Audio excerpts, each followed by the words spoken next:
Hello, everyone, and welcome to Session 5 of Under a Crooked Moon, here on Go Buff Yourself and Thousand Faces. My name is Ethan. As always, I am your Dungeon Master for this little folk horror romp, and I am joined by six incredibly talented storytellers, players, performers, and people that I am fortunate enough to call friend. Let's go around and say hi to them really quick. Well, with that attention-grabbing hand gesture, let's start with Pellam, played by Mallo. Hello! It's coming for me. Oh shit! I'm gonna die. I see a long... Caleb is playing Wake. Howdy, cats and kittens. You know, fairy tales that were written a long time ago shouldn't be influencing political movements. I'm just saying. Damn. Ember, played by Wild. Hi! How are you today? I think you look lovely. Thanks for coming to see our faces, and we're going to fight a train today. Wish us luck. Bye. Lauren is playing Breenoh. Damn, baby. You shit with that ass? Every now and then. Get your daily fiber. Jack is played by Jolly. So how it goes, folks. If everything goes like I want to tonight, somebody's gonna suplex a motherfucking train here tonight. Yeah. I told you wait for it. I told you wait for it. I promised. Strength is too low. I will help somebody suplex the train if I have to. Promise. Give the bear some alcohol. Promise. And last but certainly not least, playing Wokka, we have Pete. Hey, listen. Call your mom. Tell her you love her. Apologize for being a shitty kid. Just call her. If you don't have a mom, yell at this guy. Call someone random and apologize for being a shitty kid. Call a random number.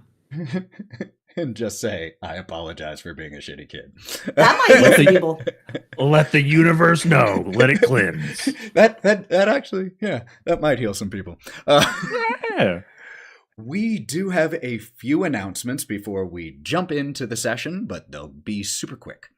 First of all, this is an 18+ stream, as all of our TTRPG streams are here for language, and in this one in particular, it is a folk horror setting, so there are those elements there, be aware. Second, this session is pre-recorded, so just know that if you are watching it while it's streaming. Speaking of pre-recorded, you can catch up on past episodes of this, City of the Crimson Tower, Lords of Sin, Wild Beyond, Mothership, all the different things that we have been doing and have done on Go Buff Yourself. You can find that on YouTube or anywhere you get podcasts, depending on the style you want. Caleb, I feel like you're going to keep doing that until I acknowledge it, or like, I don't know if it's me. Incredible. I think those are all of my announcements. So, let's go ahead and run that incredible intro video so that we can get into Session 5 of Under a Crooked Moon.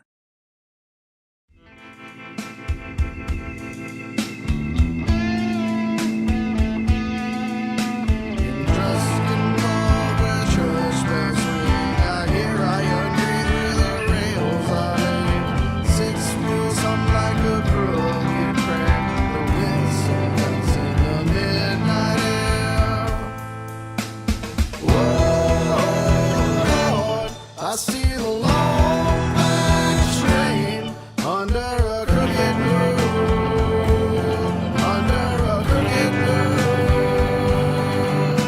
tonight.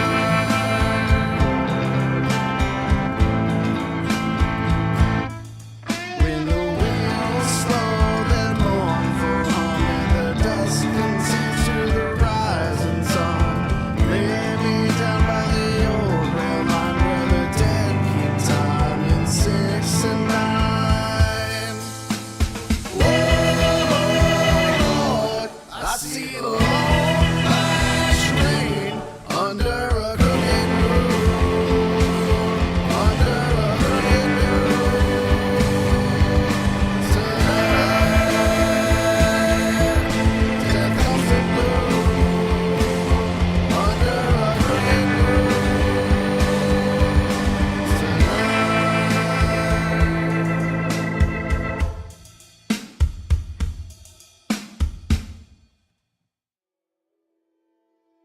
When we were last aboard the Ghostlight Express, our 6 had, well, 5 had been tasked with a request, and a 6th tagged along and was very helpful. Our 6 had taken on the task that had been assigned to them or requested of them by the caretaker of the Ghostlight Express, by the name of the Vagrant. He asked you all to free some wayward spirits, some haints that had been lingering on board so that they wouldn't get corrupted by the shroud, the teal, nebulous stuff outside of the Ghostlight Express as it travels between planes. The shroud was able to make its way inside because of one spirit, a crooked spirit that had shattered the windows, infecting several of the spirits here on board. You all made your way through the Ghostlight Express, encountering a number of different spirits. Lovesick, guilt-ridden, regretful. Some just hungry. But one way or the other, you managed to convince or aid these spirits in moving along, finally departing. Along the way, you ran into 2 other individuals, Philip and Adela Druskenvald. You received a tarot reading of sorts from Adela, a passionate hobbyist of the occult, but as one of you noticed when inspecting her, deeply, deeply connected to clairvoyant magic. You all were asked to do one additional thing, and that was, after making sure the spirits moved on, check on the tender. The fuel, the fuel box and the furnace contained therein, and make sure that everything was okay with them. Because the shroud that could corrupt these spirits could also potentially corrupt the fuel of this train, since the fuel of this train is those wayward spirits. When you all made your way to the tender, you found yourselves in a hot room with wavering bluish-green light. There is a fuel tank and a firebox. The fuel tank had a glass window on it, where inside you could see shifting spirits. The firebox, a heavy iron contraption with a heavy iron door. But as you all were in here inspecting, there was a rushing sound as tendrils of shadow whipped out from the pipes that twisted overhead. The glass window on the storage tank shattered, tendrils of the shadow pouring into the iron capsule. And the souls within that act as coals for this furnace darkened to a ghastly near black, shooting through the pipes into the furnace as the fire within the furnace raged, the heavy iron door flying off of the furnace. Groaning, straining sounds as the greenish flame from inside, now streaked with almost lightning strikes of black, writhing veins, poured from the ruined door. And you were hit by not just a wall of heat, but a wall of rage, as this fire began to take on a slightly humanoid form. The straining, groaning sound of the locomotive here, and as all of this is happening, as the fire is taking form and starting to charge towards you, more of that shadow that had poured from above condenses and takes shape and stretches long into the silhouette of a spirit with a crooked neck and a large grin, the same one that you saw on the passenger car that first shattered the windows, allowing the shroud to pour into the express. And even though you had fought it and seemed to have dealt with it, it has once again manifested here. And with both of these things here, could I please get everyone to roll initiative?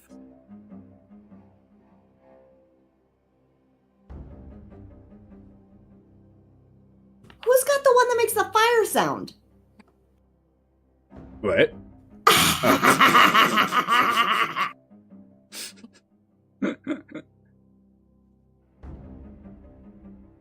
That was awesome. I didn't even pay attention to what I rolled because that was so cool.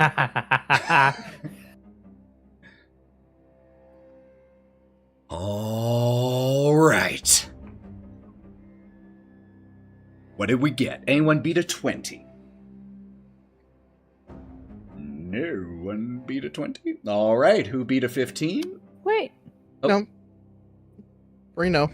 Oh, Breenoh did? beat What'd you a get? 20. I did. It would appear to be a 20. 20 for You Breenoh. got a 21. Yeah, 21. 20. I got a 20. Oh, okay. It says- 20. Oh, I see. 1 for Breenoh, 20 for Ember. How about beating a 15? All right. Beating a 10?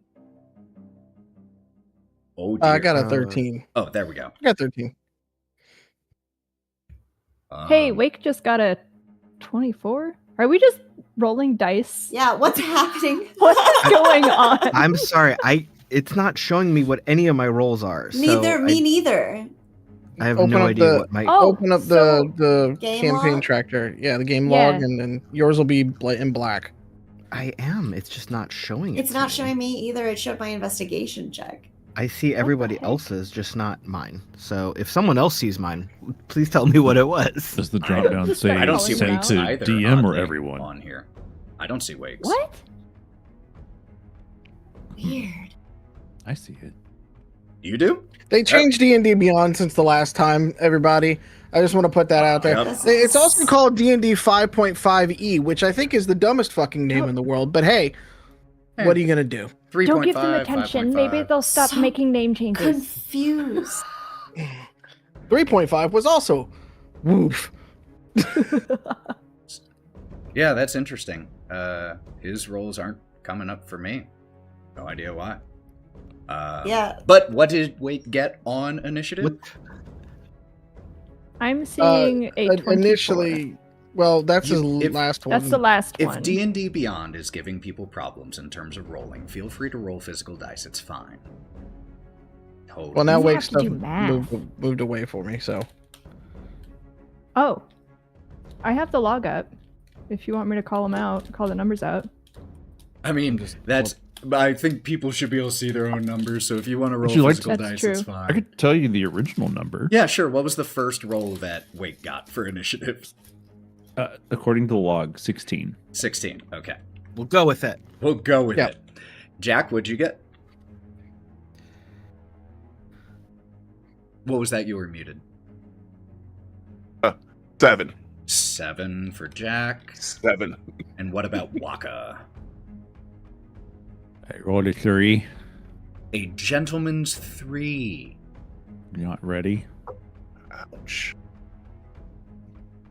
I'm going to go ahead and get some physical dice ready. Yep, since it's just in acting up. case if it's acting up. All right. This is a fun initiative order, and this is a fun one. All right. That means the first to act is actually the crooked neck spirit here. Now, just so you all know, this is in the future, we will use battle maps, but since this is a smaller situation here, we're going to do this theater of the mind. The space that you're in is about 30 feet by 15 feet. There is not a lot of room in here. And the central portion of this room is dominated by the fuel box that takes up about the central 10 by 10 feet. So it is narrow walking alongside of it. How tall? I see you asking. About 10 feet. So that's the general situation here. The spirit in here is going to... I'm going to roll a die. Actually, it is going to hold its action. Since no one has taken an aggressive action yet and it doesn't know who to attack, it is going to hold its, ready its action, but is going to start to just move towards you all. And the way this spirit looks right now, with its crooked neck, its feet, even though it is a shadow, and they don't need to move the way they are, the way its feet look, it looks like a hanged body just gliding towards you. That will bring up our first PC in the initiative, who is Breenoh, followed by Ember. Okay. I just don't even want to attack it, though.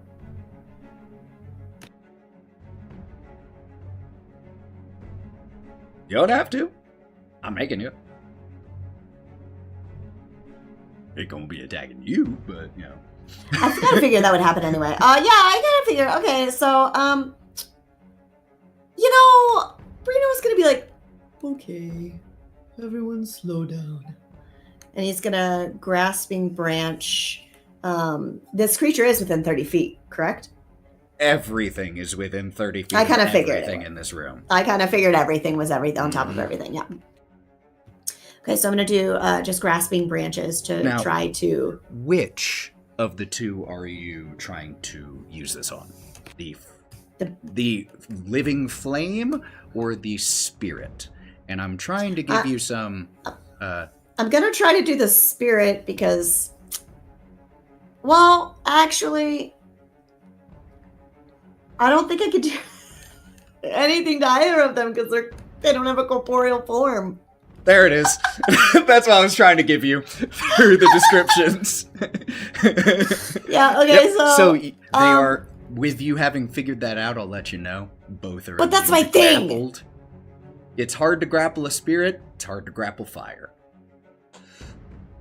Okay, so Breenoh is just going to kind of just look at both things back and forth, and he's going to slowly raise his axe, and his face looks a little puzzled, and he goes, attack? And he swings his axe at the spirit. Okay, let's do it.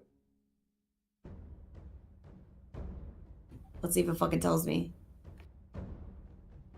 Ooh, yeah, 9 to hit. 9 to hit will not hit, unfortunately. As you go swinging at this thing and it just passes right through. How do you hit a spirit? Exactly. But the spirit has a good idea on how to hit you. And it was holding its action for the first person who attacked it. I kind of figured that.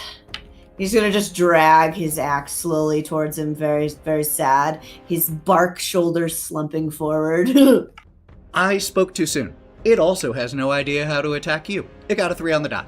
Oh, that's very exciting. And so I think what we actually see is Breenoh, this gnarl-born, this tree person, begin to tangle with this spirit. Natural and the undead here, swiping at each other, reaching towards you as you two just are going back and forth, neither of you able to make actual contact here as you start engaging in a little melee here with this crooked spirit.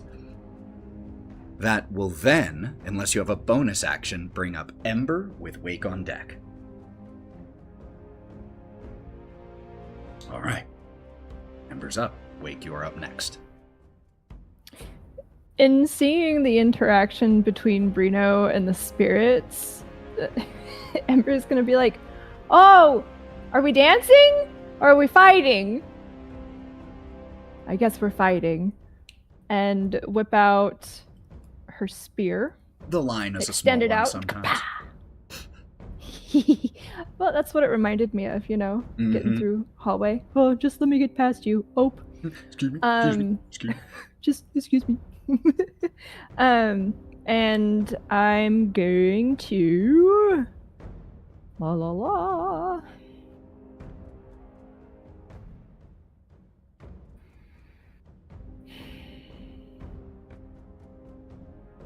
I'm going to try and attack with my spear first.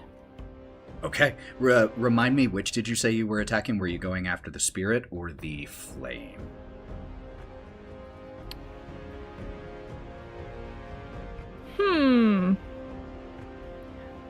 I'm going after the spirit because it's on Breenoh, and Breenoh has low HP.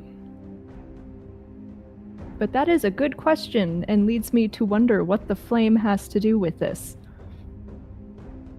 I mean, what it has to do with it is it looks real angry, and it's probably gonna hurt you if you don't hurt it. But in terms of like the greater story question, that's a good question. All right. So All right, after the spirit, we go. I roll to hit. And I got a 17. 17 will absolutely hit. Fantastic. All right, so then I'm going to roll my damage, and we are blessed. Is that on damage as well? No, it's to hit. Attacks. Actually, it's to hit and saving throws. Oh. Okay. Good to know. And you are all still blessed from the little ceremony, the tarot reading from Adela. So you all have a D4 to your 2 hits and your saving throws. Okay. And I'm going to attack for 5 damage. 5 damage? Hey, 5 damage is 5 damage, man. Damblage is damblage. And then for my bonus action, especially since I'm still learning combat as a monk. Yeah. Can I use my cursed claws So, as a follow-up? So Or is that the multi attack? Yeah. So Okay. right at this point, the flurry of blows. yes, there it is. You can use a Okay. focus point to do flurry of blows, and then you can make 2 extra attacks as part of your bonus action. I'm gonna do an unarmed strike first, or as my bonus action instead, if that's okay. Did you attack first with your spear? I did. Then in 2024, the two weapon fighting, the second attack is a quality of light weapons, which, since a spear is not a light weapon, you don't get an automatic free attack as part of a bonus action. That's something you get for using things like short swords and daggers. You can't do it with everything. So because you used your action to attack with a spear, your options now are something else for bonus action or flurry of blows, and then you could make 2 unarmed strikes as part of your bonus action. Okay. Well, I must have been mistaken in how I understood that. All right, then what instead? A bonus action can also be movement, correct? You can just move. You have a movement. Okay. You have 45 feet of movement that you can take. Cool. So I'm actually going to get behind the spirit, and between the spirit and the flame after attacking. Yeah, absolutely. So that I can kind of draw the spirit's ire while everybody is behind it. Okay, getting in a position where you can kind of tank this a little bit. Got it? Love it. That means, Wake, you are up next, and Pellam is on deck. All right. I am going to start with a bonus action to steady aim, Heck yes. which means I will not be moving to give myself advantage. So cool. And with that advantage, I am going to target the as creepy as that spirit is, and I'm definitely getting vibes from things I've dealt with in other horror games I used to be part of. I'm gonna go for the flame creature thing. Something just tells me we're gonna go over there. So I have my my big coin that I'm kind of flipping between my fingers real quick. As I stop, I take a second to like plant my feet and find a groove with the movement of the train, and there's that split second where everything like stops, and I just flip that coin out so it goes exactly where I want it to go. Let's go. I'm gonna roll physical if you don't mind, because I still can't totally see what I'm doing on D&D Beyond. Totally fair. So rolling with advantage. Oh, God, that was not. That is, hold on, sorry, 16. I've got a bless. You already hit. 19 plus more, yes. Hit. Cool. Sneak attack. So that is sneak attack. Hold on. My Dan. Okay. Holy shit. Okay. That was 14 force damage before the sneak attack. Force damage. I love that it's force damage. That's so nuts. Another 11 damage from the sneak attack. And please pause while I look this up. I got an 11. Okay. Using my what's it called? Using my Hex Slinger Jinx, as the force coin connects with this flame creature, kind of a wash of, I'm gonna in this case say like silver energy explodes from that impact point. The flame creature is targeted with bad luck until the end of its next turn. When it makes an attack or saving throw, it subtracts 1d6 from the total. Wow. Bluey. That's incredible. And because you hit with a Vex weapon with which you have weapon mastery, you have advantage on your first attack before the end of your next turn without even using steady aim. That I do. That's nutty. How does it look when as you provide bad luck to this spirit of fire? Because as you flick this coin forward, where it hits is just a cannon blast through this flame, where just and creates a huge hole in this fiery creature that has to reform. Its heat and rage turned 100% to you as you deal almost half of its hit points. So, I think. So I said like silver fire erupted from the silver side of my coin. It's almost like, you know, when there's you see a waveform on a screen and there's the opposite waveform. Mm-hmm. It's kind of almost like opposite flame is flicking along this flame creature's flame, interfering with its movements, almost making it like hesitate and skip a little bit, like it's slightly out of phase almost. That is so cool. Heroic inspiration for that. I don't think anyone's used it yet, but it's there. So that was incredible. Okay, so it has a minus D6 on... Is it its next or all of its attacks until a certain point? Until the end of its next turn. Oh my god. Attack rolls and saving throws, if anyone cares to force it to make a saving throw for some reason. That's amazing.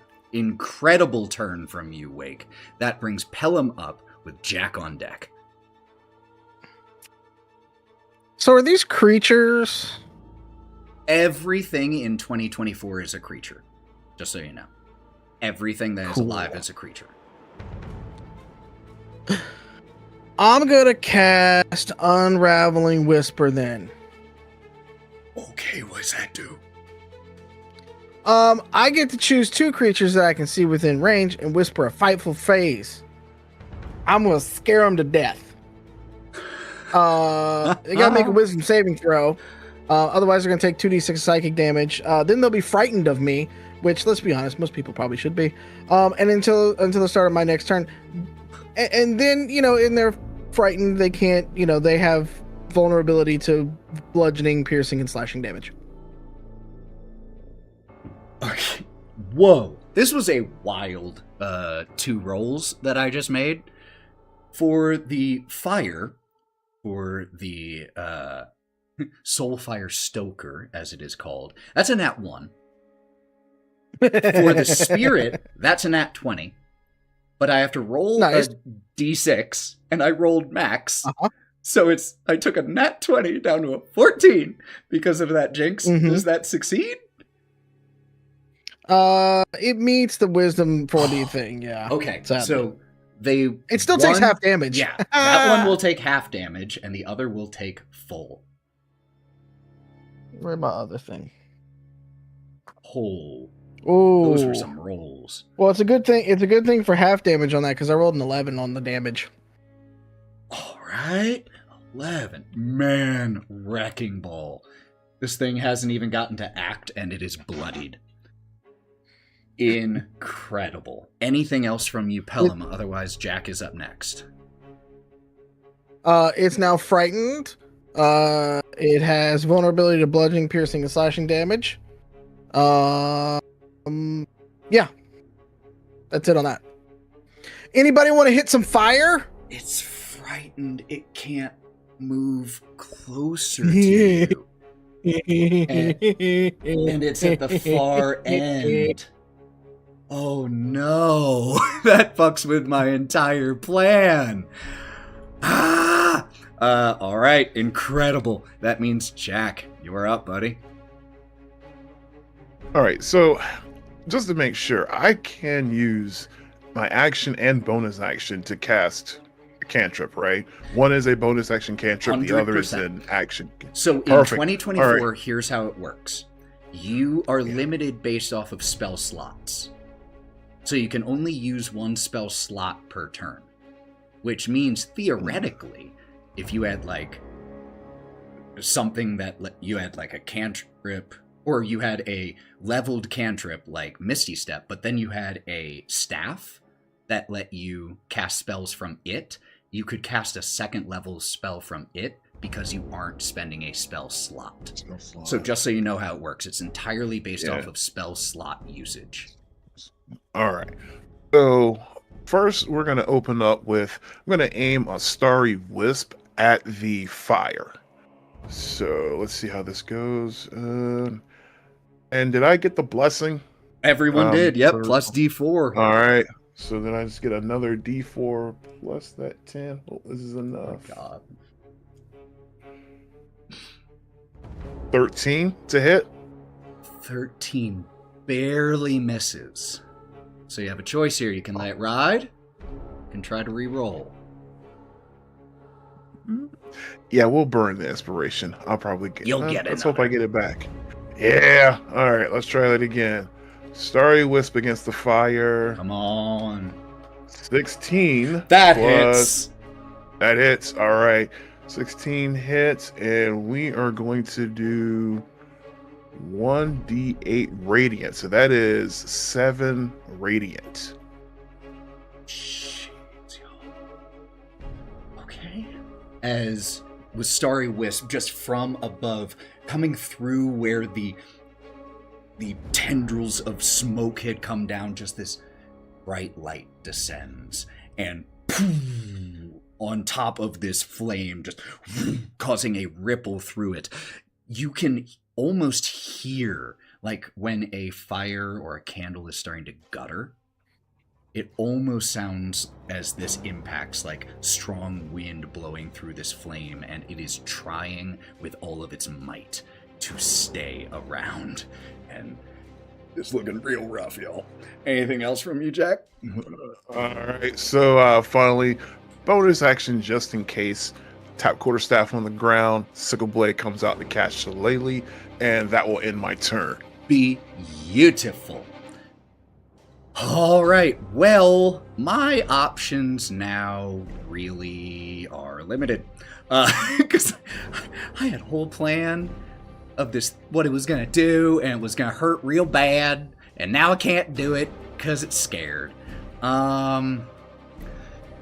Okay, so the only person it can try to attack is Ember, because Ember moved closer to it. This is the fire. This is the soul fire stoker. So this is the only person it can try to attack. But here's the good news. It's frightened. It means it has disadvantage on these attacks. That'll probably be a miss. Second one is probably a hit. 11, I think, will miss you, Ember. But a 21 with disadvantage on the second. Is that the minus 1d6? Son of a... Balto, I love you. 18? Just barely made it. I'll take just barely at this point, y'all. I'll take just Bear barely. barbecue. I'm just happy for it to get to do anything. All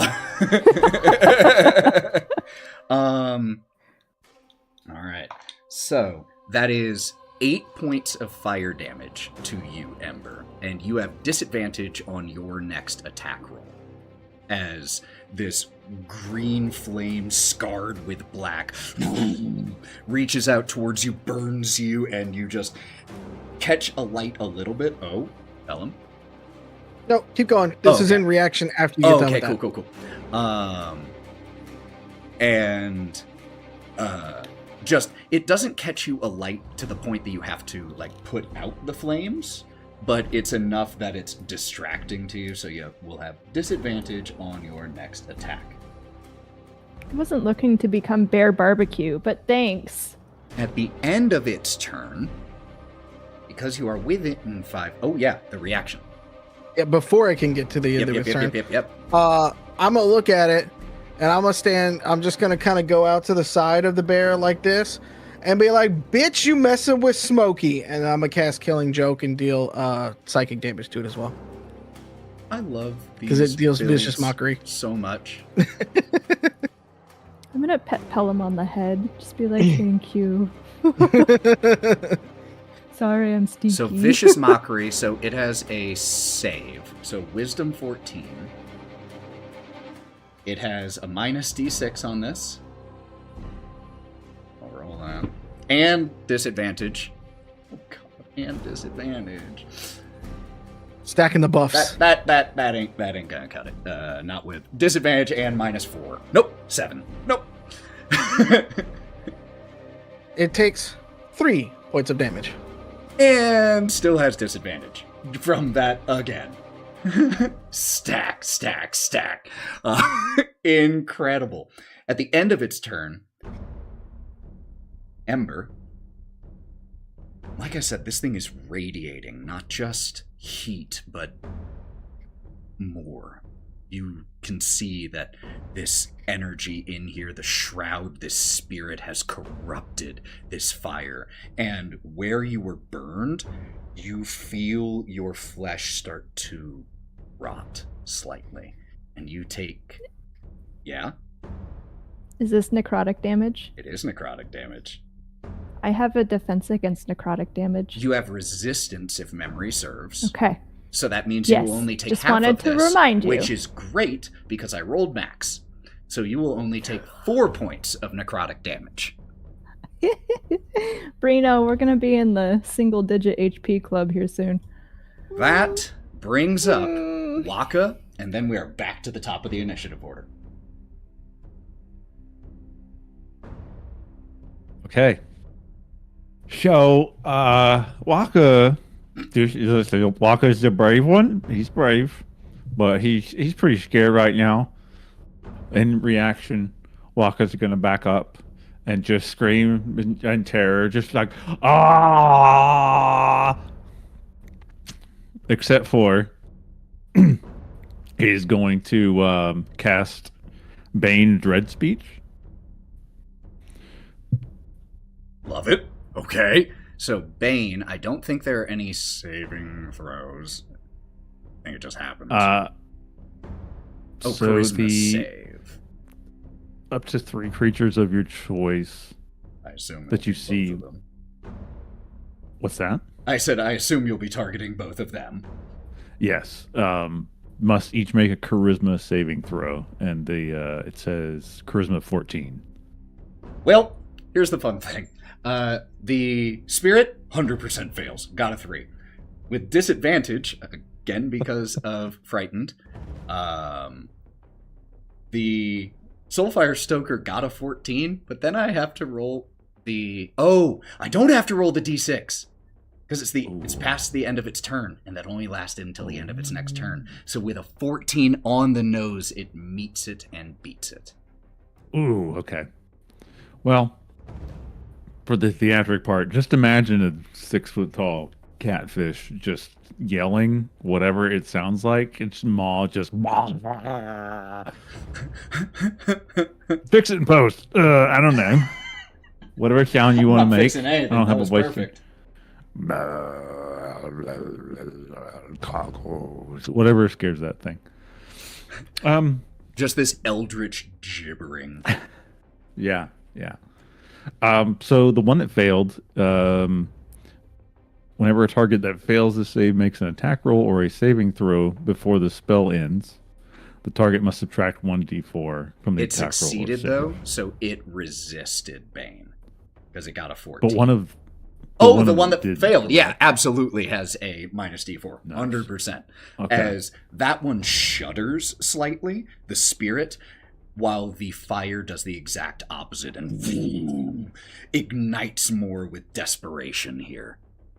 Nice. So, question. Hit me. It says the duration is concentration up to 1 minute. Does that mean Wokka is yelling for a minute straight to freeze the thing? I'm fine with it. It doesn't mean that. You can make it mean that. That's a you choice. Yeah, of course he would. He would see that it's scared of him yelling, be like, "That's right." And just Wokka is keep in a going. glass case of emotion. Yeah. So there's just a 6-foot-tall catfish in this little train compartment, just yelling this eldritch dread speech, just the whole time. Take heroic inspiration for that, and I believe the only person who has a free heroic inspiration slot right now would be Jack. So if you would like to pass that over to him, it's technically your choice. You can always say no. Take it, Jack. Just don't want to take player autonomy away. Anything else for you, Wokka? Any bonus action or anything like that? I mean, he'll probably just shuffle around at his feet and try. He's just yelling, kind of staring off. Got His it. mouth as wide open as possible. I don't think he can do much else. That will bring satisfied. up the top of the initiative order, which means I'm going to make a... You know what? Ember, you said you were trying to coax this spirit into focusing more on you instead of Breenoh. Could you make me a performance or a persuasion or some type of check to see how well you encourage it to focus on you? Those are like two of my worst. My charisma is I would ass. say you could, if you wanted, roll me a d20 and use your strength bonus instead. We can use this kind of like a physical intimidation instead of your charisma. So essentially make me a strength check here to just see how well you make yourself look big and threatening. Oh, I almost had a nat 20 plus. Whoa. All right, What did so I you got get, a though? 19. 19? A 19. Yep, it's focusing And on that's you. without the d4. That's 100%. It's going to focus on you. 19 on the Bear die. just gets in a pose and it's like, Yes. Incredible. I would roar, but I think that base is already covered, so Okay. Yeesh. Ember, you are hit for 8 necrotic damage, half to 4, because of your resistance. However, your strength score is reduced by 3 as this spirit reaches and touches you, and yes, you are resistant to the damage that necrotic energy causes you. You are able to withstand it, but what you're not able to withstand is the fact that your muscles wither under this thing's touch. Just reaches and grabs, and your arms just get a little more toothpicky. get off of me. Ew. That is the end of its go. That is going to bring up Breenoh with Ember on deck. Oh, hell no. And is gonna swing his great axe at the necromantic fucking whatever the hell The this spirit? thing is. Yeah. Okay, let's do it. Whatever it really is.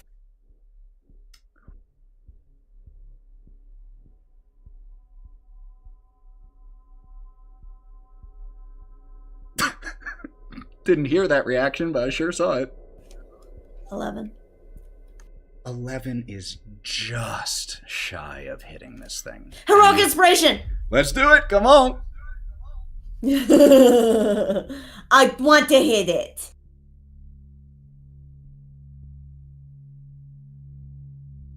You got this, come on. Sorry, the D&D Beyond is... Whoa, what is going on?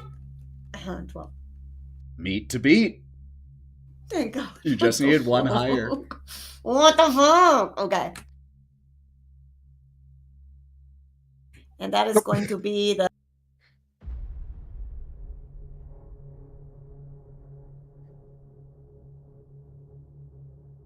D&D Beyond won't show it to me. My dice was over that section of my character sheet where you could see where it said. So On my end, it's 8 damage on my end. 8 damage. Yeah. Okay. You swing at this thing that you've been tangling with, and the great axe that you form through your branches, it passes through. You know you made contact. You can feel that you did something, but you know that attack would have hurt something that was flesh and bone more than it hurt this. Attack? That will bring... And Breenoh just goes... and steps back a bit. Are you going to step back? Am I provoking? No, actually, I'm not going to do that at all. Oh, okay. I'm going to just stand right there. Completely Ember is non-moving. up, and Wake is on deck.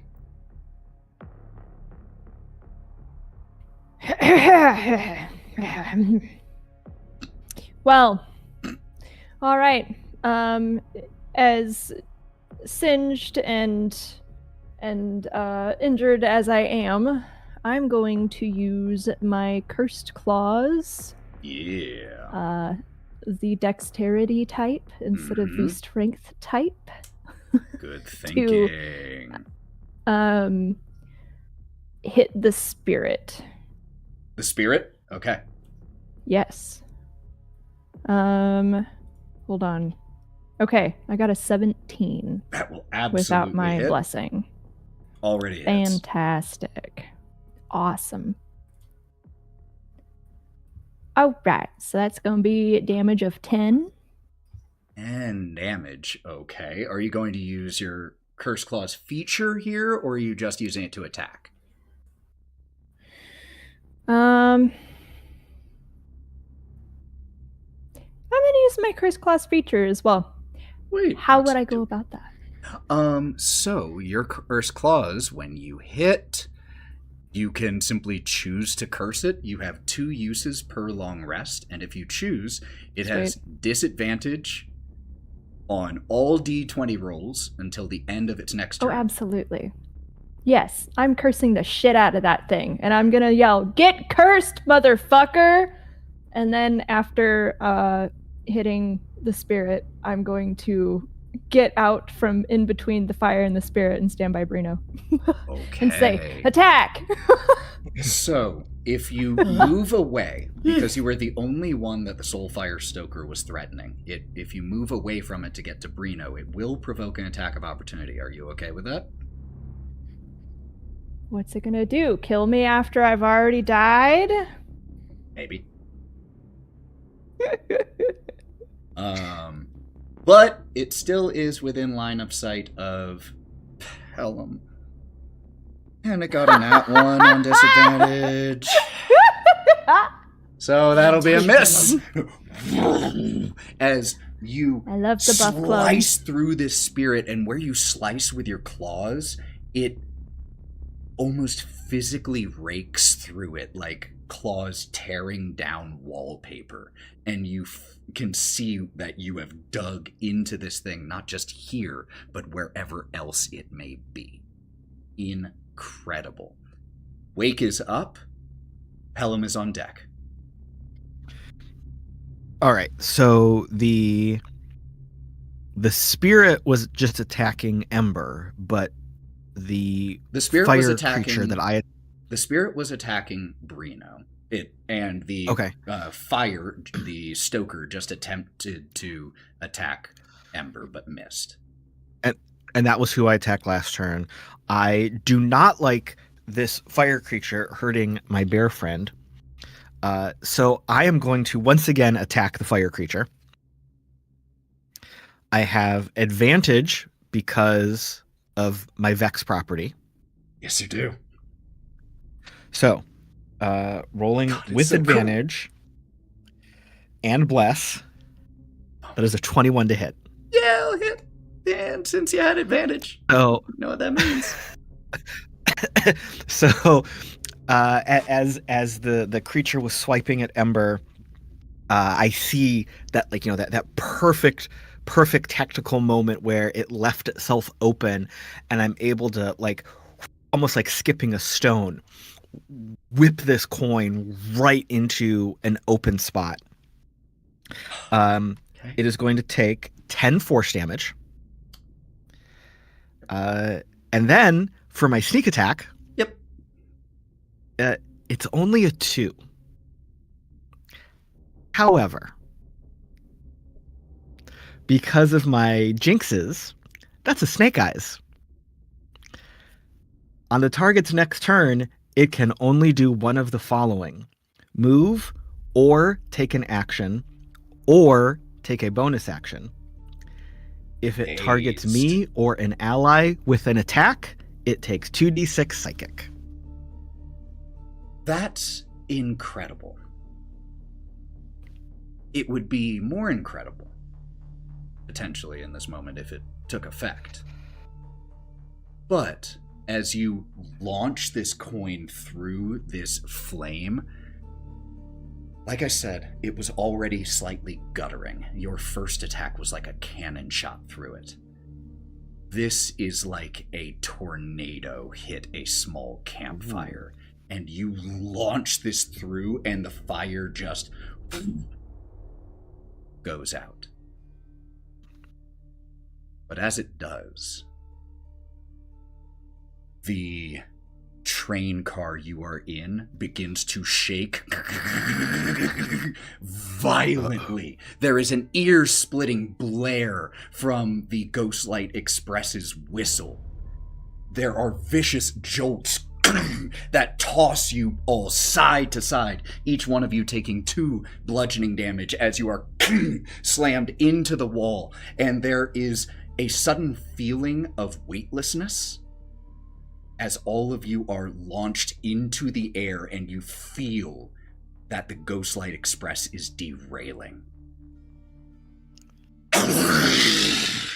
The train begins to come to an abrupt and violent stop. There is the sound of splintering wood, ripping metal, groaning steel that fills the cab. The far wall across from you all tears free, and all of you are ejected from this car out into the dark of the night.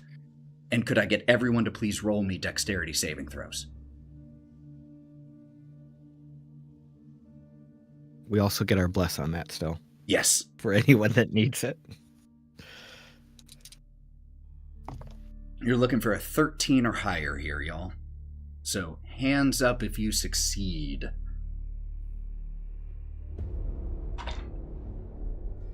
Nat 20! Woo! Succeed with a 17.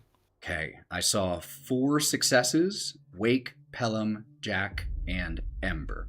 Wokka and Breenoh take full damage of 6 bludgeoning damage. The other 4 of you take 3 as you all go flying, landing into nearby foliage, the sound of snapping branches scratching up you as you fall. You catch flashes of your companions crashing nearby. And then everything goes quiet for a second. Let's go ahead and take our break. And we will pick up with you all here outside of the Ghostlight Express. Ouch. Be back, y'all. Ouch. Grounded.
we are back. You all find yourselves scattered. It's possible a few of you are next to each other. But you all got launched at different times. A few of you, the ones who succeeded, managed on your deck saves, managing to hold on a little bit longer, time your rolls and jumps a little bit, while Breenoh and Wokka were just victims of physics here and just whoosh, get launched out. They get launched the farthest by a good measure. And so, as you all come to, I would love it because we haven't done just a visual check-in here in a little bit, as we see each of you one at a time, with the knowledge that you find yourself in a dark forest full of trees that range from 60 to 80 feet tall, ancient, gnarled oaks. I would love to know how we find you, and how you're currently looking after all of your endeavors aboard the Ghostlight Express. Breenoh, would you mind leading us off? Breenoh, he's 6 and some change feet tall, relatively large tree made from an amalgamation of different branches and foliage, moss and vines. He looks to be the Frankenstein of all trees, and at his sutures, you see these cavities, as if the sutures have sunken into his body and his bark is trying to push its way out. Due to the alteration of maximum hit points. And There's where- something worse happening to him than just being in pain. And how does the current situation find Breenoh? Are you up in one of these trees? Where do we find you? And how are you currently Oh, looking, location, not in how you look. terms Okay. of, are you beaten up or anything like that? Just currently. My last brain cell is doing its absolute best to understand. Okay. Okay, so dial that back. I mean, it's Breenoh fine. is Nothing wrong with what you said. okay. Breenoh is he's just sitting, his legs out, splayed out in front of him, his arms caved to his sides, slumped, just looking out. I think I will sit here for just a minute longer. The lack of movement is calming.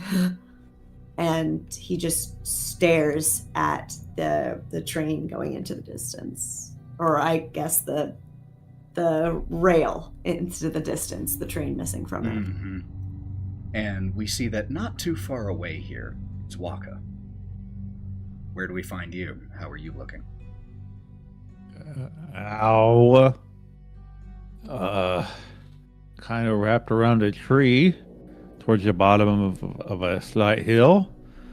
Took a tumble down the hill, and Wokka's waking up covered in mud, wondering or he had wondered before if fish had ribs, but he knows now because they're, pretty banged up, probably broken.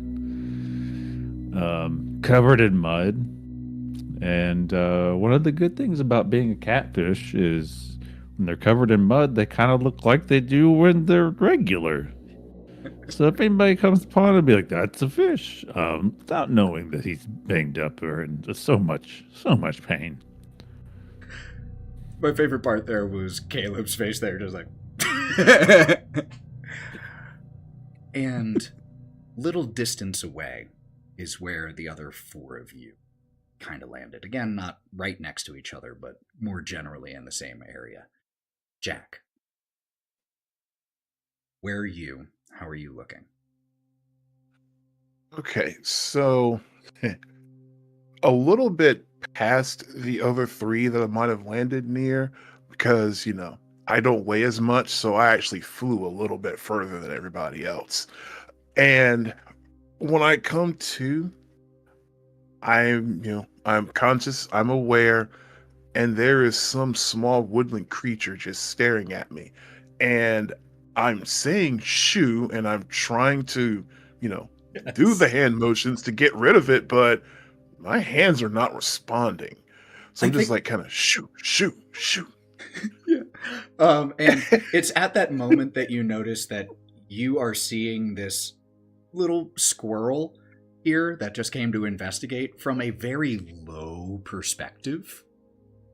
Like, Yes. lower than you should be able to get if your head were still perfectly attached. Yeah. And at a couple of seconds of me trying to shoo the squirrel away, then like the squirrel like takes focus from me and looks further up, and it sees like a giant 7-foot tall headless scarecrow, and just reaches down, picks the head up, puts it back in place. And then the squirrel actually does run away because the squirrel 100%. just witnessed a creature just put its own head back on. And the green flame is still present there. And I start looking around, and I'm kind of doozing out of it because I did just get thrown from a train. But I'm just like, is everybody okay?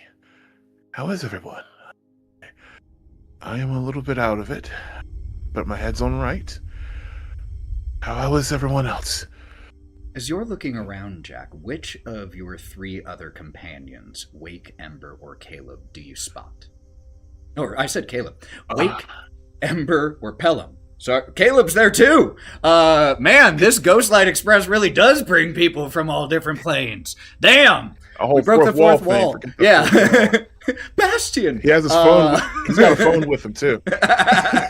All right, but Ember, Wake, or Pellam. I've always had a very thin grasp on reality, but I don't think I crossed over. It's really starting to blend here. Okay, so remembering from how kind of things went down with the fight, I would actually probably try to look for Ember first because I know Ember took on some pretty rough injuries. Okay. And I'm like, okay, we just got thrown from the train, so I'm gonna look for Ember first. Ember, where and how do we find you? I'm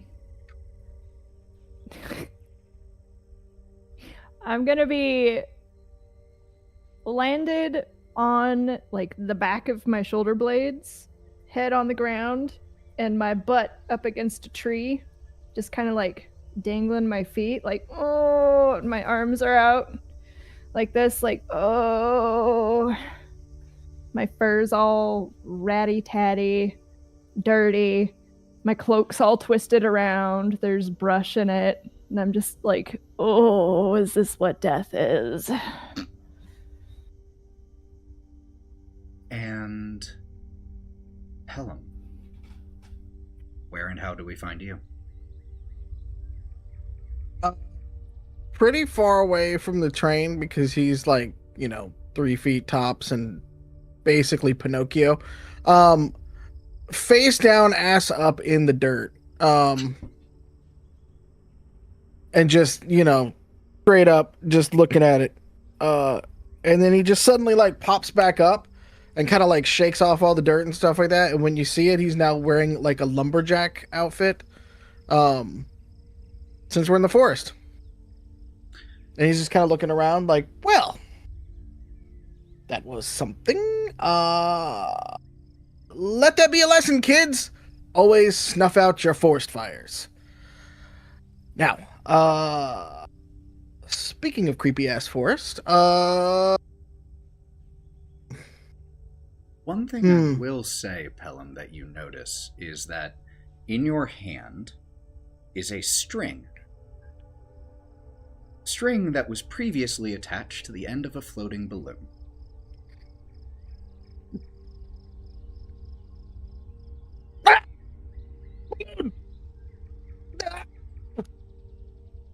Is the balloon partially still like deflated on it and stuff like that? Yeah, too? just the tattered ends of it.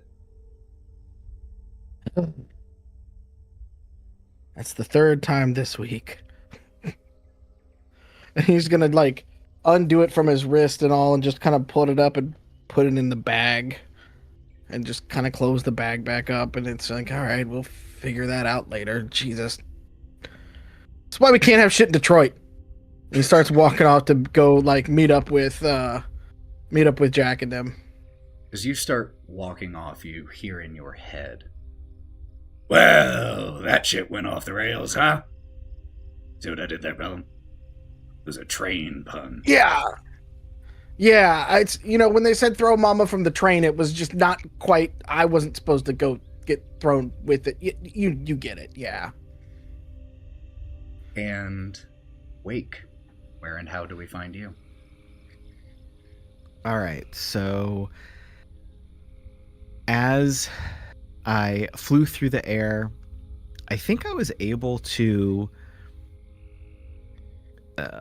grab a couple branches and right myself and not land gracefully, but slow myself down so I could tuck into a tumble as I hit the ground.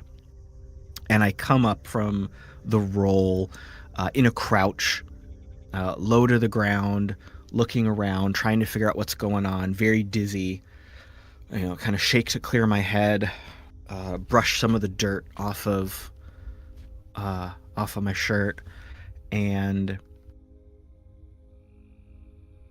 my first instinct is to reach down to where would have hung a lantern and some belt pouches of gear, and then pause for a second because it's not there, and then kind of blink as I take in the fact that I can actually see in my surroundings, and I'm like trying to process what dark vision looks like, because in my previous form I did not have dark vision, and now I'm like, oh, okay, that black and white version of seeing things. I'm sitting here for a second, like processing that I can see and trying to interpret this new visual input. So you all come to yourselves, dust yourselves off, start to stand up, to move, to regather.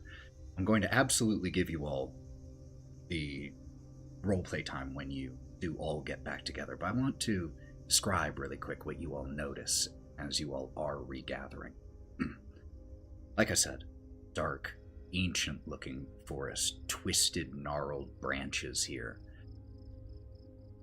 There is a light that is coming through the branches, the boughs here, that streams from the sky ahead, and is a clear night. The light that comes down is sickly colored. It's like spoiled milk light instead of milky light. And in your own times, as you glance up to the clear sky, you will see, hanging in the sky here, a gargantuan moon. And just to give you all a contemporary point of reference as to what I mean when I say gargantuan, Jupiter rising, level of dominating the sky.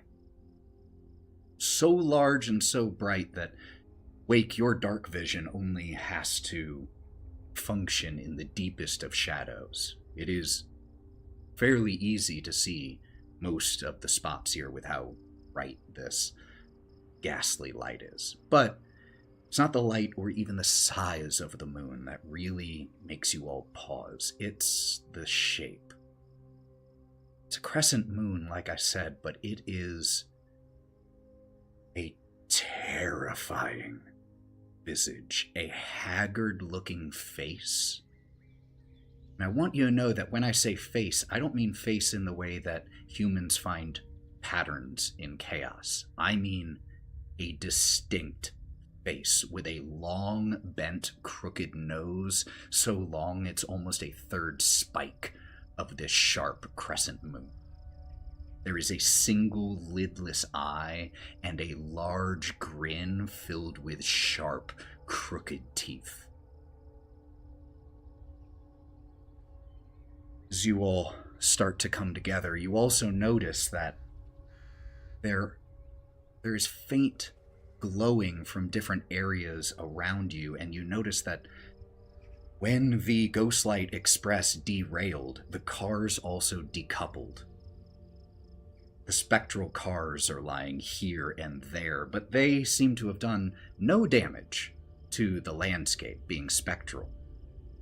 The locomotive portion, however, has cut through the ground and the forest where it derailed, cutting a deep groove through the soft earth, following the turbulent path that it took until it came to a stop.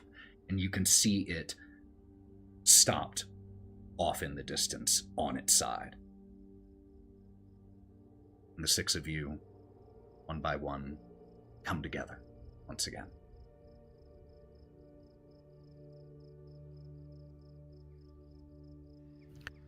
Do we see the Druskenvalds anywhere? Could you make me a perception check? This is a twofold perception check. This is both for now and while you were flying out of the locomotive. I'm gonna roll physical again Yeah, here. totally 'cause, fine. You know, stuff. Oh, goodness gracious. That was a 20 on the die, so 24. Nat friggin' 20. 1, you do not see sign of them now. However, with that nat 20, as you were able to time this leap a little bit more, have a little bit more awareness, as you start passing into the foliage, you caught sight of both Adela and Philip getting launched from one of the cars further back. Not sure where that was, because that was while you were flying through the air, but you saw them flying out of the train as well.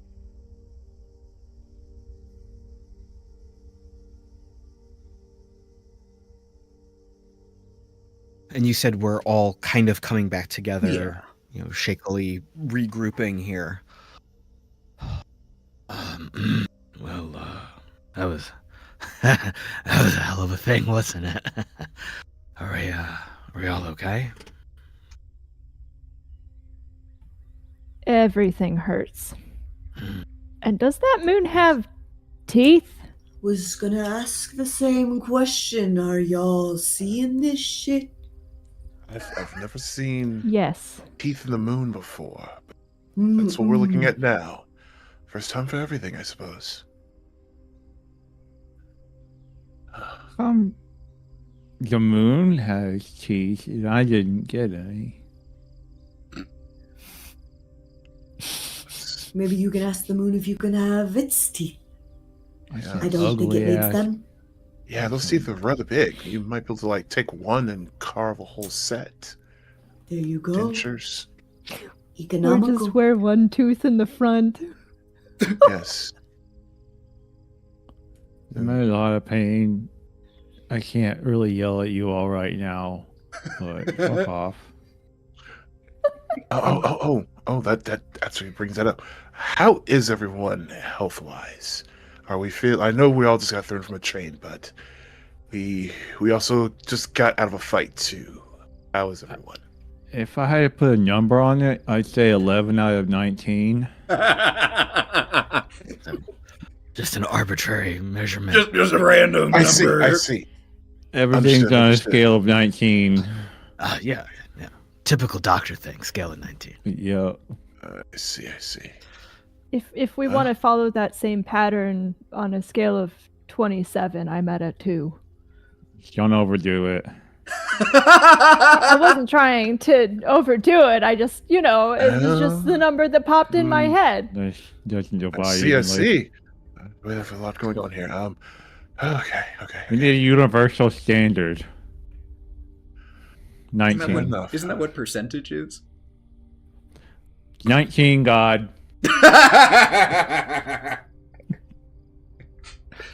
It's going to be a pain in the ass to convert Breenoh, when you get didn't to you higher also hit get points. hurt?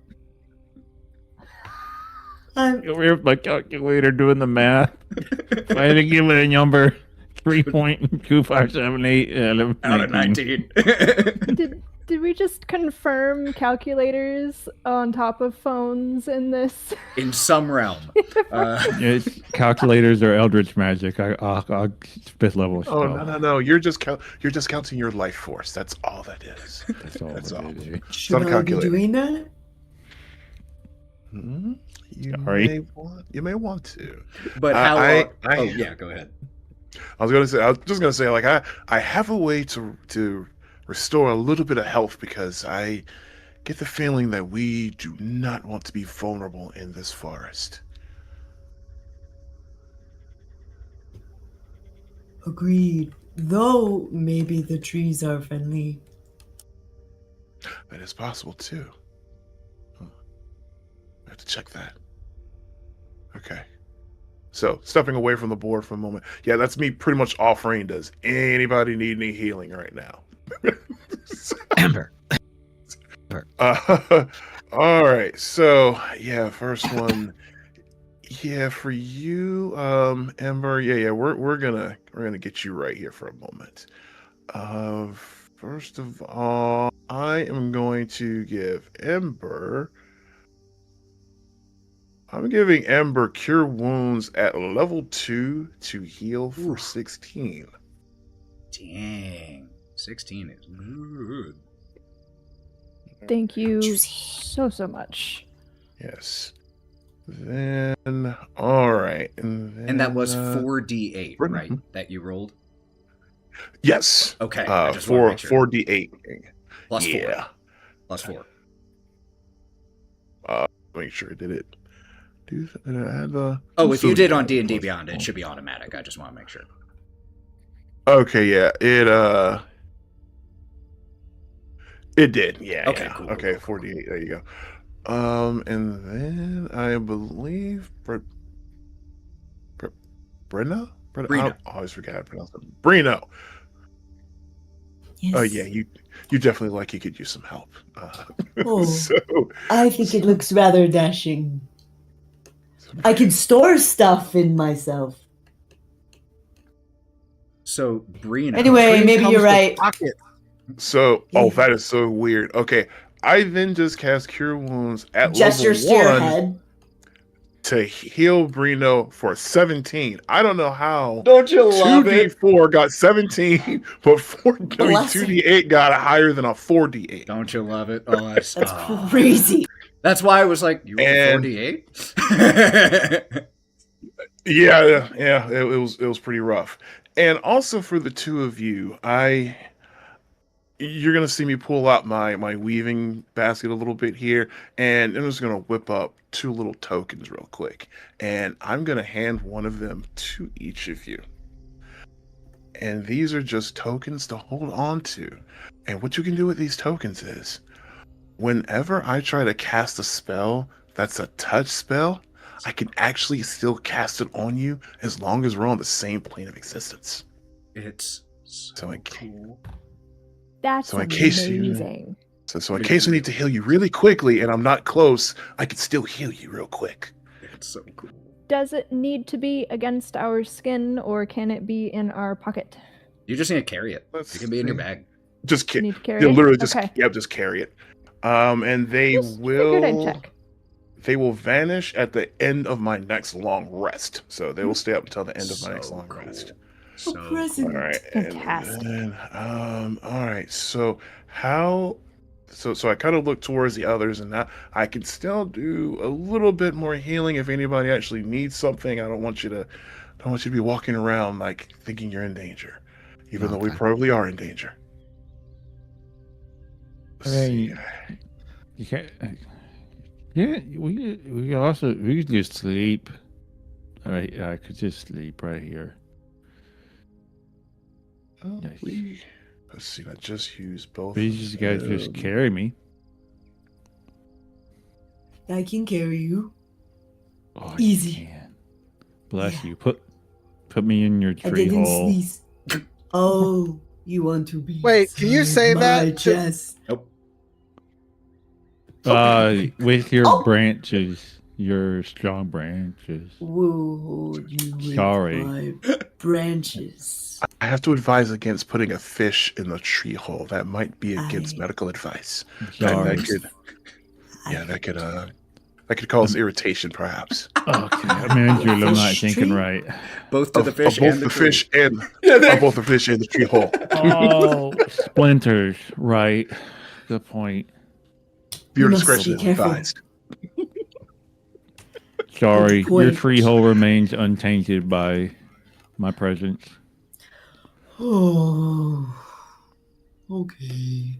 And he's going to extend his arms out underneath you, and his branches, his vines, are just going to curl you up against him to where he doesn't even have to hold you. You're just there.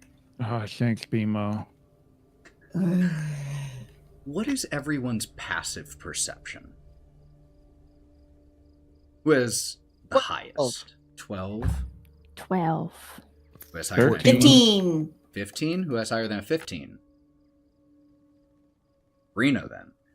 As you're having this discussion about fish and tree holes, you are tall, you have that advantage. You just glance back over towards where the locomotive has crashed. How could you not glance over there a few times? And you see the vagrant starting to limp out of the woods and head towards where the locomotive has embedded itself in the landscape, essentially. Oh. And he can't do anything with his hands because he's got Wokka strapped to his chest, but he is just going to turn his head and nod. Over there is where it stopped, and the vagrant. Wait, what? Probably. What did your tree eye see? It's like the wind in the leaves. That's just the sound. He opens his mouth, and that's the sound that comes out. Oh, it's so relaxing. It's just gonna rock you. I'm just gonna walk over to the a little locomotive and just like smack it on the thing and be like, "It's baby will deforest in 5 days tops." Ching, ching, as you hit the locomotive as you all head that direction. Wake, as the person who rolled that nat 20 and the person who asked, you also glance behind you as the six of you start heading towards where the locomotive itself has crashed, and you see Adela and Philip. Philip with his arm around Adela, clearly like kind of leaned down, asking her. You can't quite make it out, but you can see that he's checking in on her to make sure she's okay, and she's brushing him off. You can see that she definitely took a bit of a spill, but they seem okay as far as all things considered. And as you all approach the locomotive, you notice that it doesn't make sense to you. And I think Breenoh and Jack, you are the two who, because of your plant-based elements, it definitely catches your attentions as you notice that the locomotive here, like I said, created a bit of a meteor strike, just a divot here in the earth where it has landed on its side. And somehow, thick, dark, twisted roots have snaked and snarled their way through the train's wheels, through its spokes, and have locked into place there. Doesn't make sense. Not what should happen when something crashes, but it's definitely what has happened. And I asked for passive perceptions earlier. Who has the highest passive insight? 16. 13. 14. I heard 16. 16. Jack. The vagrant is really doing his best to not look freaked out right now. Was definitely not hiding that much until he heard you all approaching, and then just kind of puts on a bit of a, everyone's all right. That's absolutely wonderful. All right, everyone's fine, everything's fine. Fine, yeah. Fine. And he just stares at the locomotive, just stroking his chin and tapping on his cheek, trying to give his nervous energy somewhere to go. And so he is in the area with us now around the locomotive, right? Yes. Okay, so I kind of just like, I try to make sure I'm facing him so he sees me coming, and then I forgot how tall the vagrant is. He's a pretty short guy. He's right? a bullywug. He's about 4 feet tall. Okay, so yeah, I'm 7 feet tall, so I literally kind of lean in on him, and I'm just kind of like, this isn't normal, is it? You look a bit worried. Are you okay? Obviously the train's not okay, but are you okay? What's going on here? I myself, I'm fine. Thank you for asking. That's very, very kind of you. I appreciate that. But no, between you and me, definitely not normal. Not by any extent of the imagination. Only something powerful could interfere with the Express. I've never heard or seen anything like this. So, admittedly, you asked us to go and check on the tinderbox, and when we went up front to check on the tinderbox, and I basically give him a rundown of what happened in the train car to, tell him all that it did and how I guess we are responsible for derailing the train, but I'm not going to say it like that. It's going to be like, we were fighting and then the train derailed. That spirit you mentioned, was that the same one that y'all saw in the passenger car? The one that broke the windows? I believe it was. I believe it was the same spirit, yes. And truth be told, when the train... Yes, and also furthermore, speaking of that spirit, I don't know the whereabouts of that spirit when the train derailed. It could still be out here somewhere. All the more need to get the Express back on its way. Well, the locomotive is the key. I feel like, admittedly, this is all guesswork at this point, but I feel like if we were able to disentangle the wheels here and relight the furnace, we might be able to... The train itself might be able to get itself back right. And he reaches into a bag and he pulls out a small jar. I've already found 3 soul cans, but we're gonna need a few more than this if we're gonna get the furnace burning again. Yeah, you all have already done so much, and I know I don't have any right to ask you to do anything more, but if we don't get the Ghostlight Express back on the rails, there are gonna be a lot of wayward spirits. Well, That's true. So let me even ask you this. How can we even get the Ghostlight back onto the rail? Like, how far did it's the locomotive like 60 meters that it just left an impact crater as it went crashing into the forest here. Well, you and I certainly, we can't, but if we get the furnace going, then the magic that powers it, which frankly is still beyond my complete understanding, should be enough to get it back on its way, at least once the furnace is going. And well, I have no idea how these roots got here, but that's the damnedest thing. So we're gonna have to deal with that too. And if you happen to find any more evidence of this interfering spirit, let me know, because I'm not a fan of mysteries. All right. Well, we'll see what we can do. I will go and speak with my companions. And I'll head back over to the rest of the group, and I'll lay it all out. Describe the soul canister, tell him what he said about he hopes that the magic will get it back on track properly, and also to keep an eye out for the spirit that we lost track of while fighting. Jack, as you come Full back brief. and debrief, Philip and Adela have made their way near you. It's not like they're in your pod, but as you're explaining, like Philip steps away from Adele a little bit and leans in to listen. And as you mentioned, getting the steps necessary to get the locomotive back on the rails, he says, no problem at all. I'll get right on it.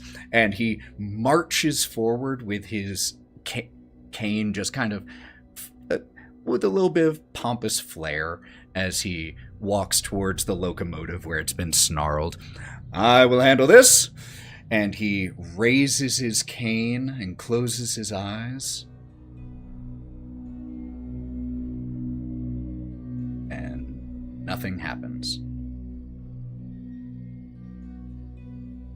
Well, that little tumble must have rattled me more than I expected. Momentarily, not a problem. And he literally rolls up his sleeves. I'm still ready to help however I may. You point me the direction, I will help.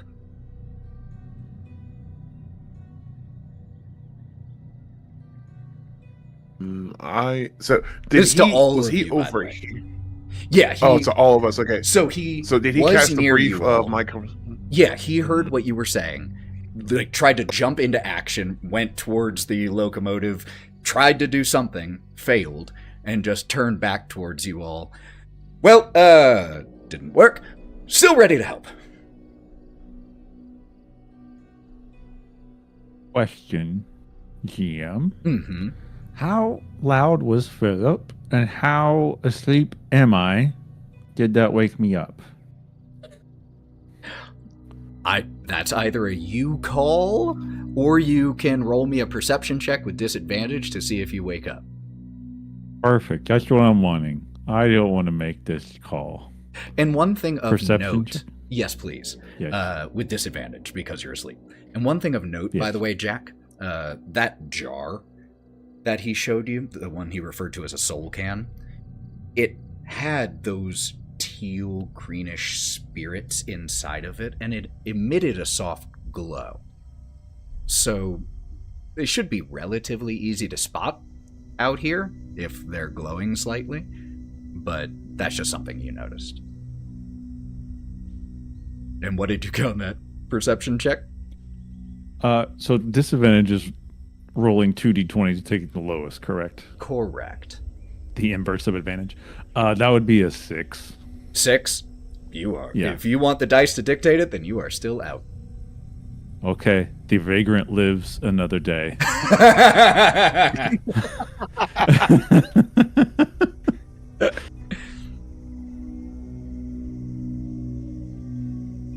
Thank you. No problem. So these things that are on the ground that we're ghost hunting, they're canisters. They're the fuel, but they also made the spirit come out, or like, what are we looking for here? The vagrant having walked over to you all and you shouting this. Well, yeah, looking for these. And he holds one of them up and shows you. Contains the spirits that, well, we call them soul coals, ready to be turned into fuel. Gonna need at least 3 of them. I have a couple to get it running, but then we'll certainly need more to keep the train going after it gets started. Where do you get them?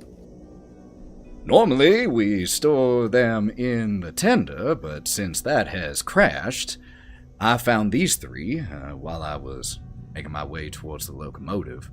If y'all manage to find 3 more, we should be pretty well set, at least for a little while. There must have been some dropped along the derailing. If you found those. Yeah, Have a look. can we backtrack a little bit? Maybe follow the wreckage and see what comes up. Why don't you nominate one person? Are you all splitting up to search, or would you be staying together? Split the party. Split the party. Don't do that. Don't no. do that. I think In a In the strange forest? more eyes With crooked moon teeth? Yeah, no, Fred. The party will not split up.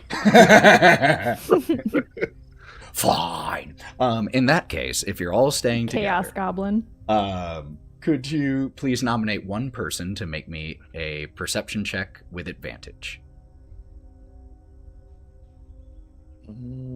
Who's got Actually, good you know what? perception? Forget that. You all may be moving together, but you're also still able to look independently while you're traveling as a group. So everyone make me perception checks, please. Perceive. With advantage? No, just normally, since everyone's rolling. Dang. What if you're asleep in a tree? You're probably not making a perception check until someone wakes That's you what up I or fi- until you choose to wake up. Okay, I'll my save it for when someone's loud. I got a 21. Okay. All right, 17. Okay. 10. 9. I'm watching a fish 18. sleep. 18. Oh, it's so cute. Yeah. Okay. You all were asked by the vagrant to find 3 more of these. Said should give a pretty good stock. You all actually managed to find 4 over the next 10 minutes. Which, they've been scattered decently about, but like I said, they give off a faint teal glow that makes them relatively easy to spot. There's one that is just like 5 feet from the crater. Your instinct was totally right, just following that path. Boom, one right there in the brownish grass here. The others you catch the faint glows as you all are walking around and you find second, third, fourth. Only takes you about 10 minutes.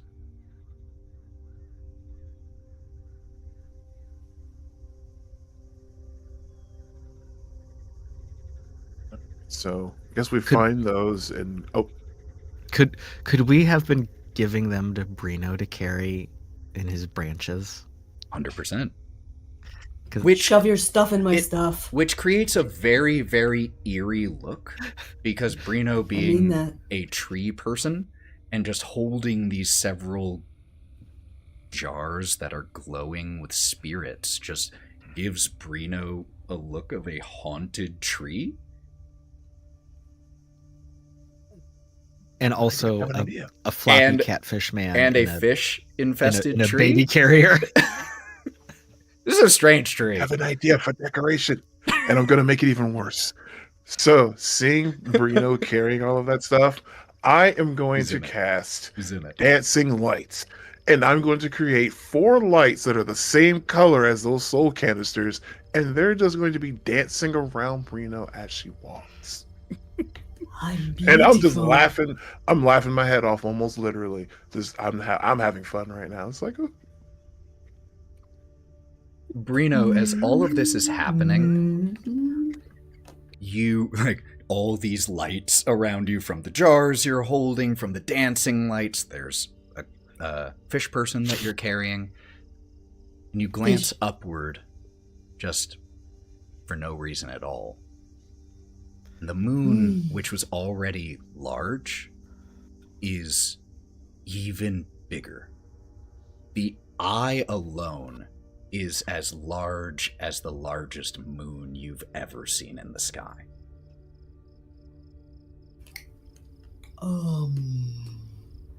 It's getting closer. That moon with the teeth. Yes. Yes. Look at it, yes. I don't want to look at it. You can't make me. You don't look at it, it's You not can't real. deny the truth for much longer. no. The crooked moon can't hurt me. The crooked moon can't hurt me. Well, it'll just fall from the sky and crush us. That's fine. And he's gonna keep dancing with his lights and his fish baby and his jars. You all make your way back to the locomotive where the vagrant is, where Philip and Adela have also been searching the nearby area for soul cans. And when you return, the vagrant is staring into, again, part of the wall, one of the walls of the tender ripped off. And so you are able to see him inside that car as it is off kilter, just staring into the darkened furnace. And the locomotive's wheels are still motionless, but its ghostly lamps flicker with a dim blue glow. The huge gnarled roots are still taut around the black metal frame. And, as I said, the moon seems even closer now.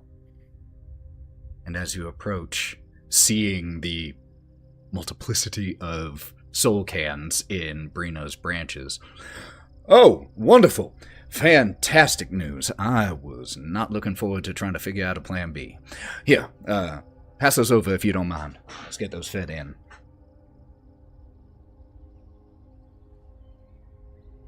As you... And he just shakes them out. As you drop them and... all right. There we are. All right.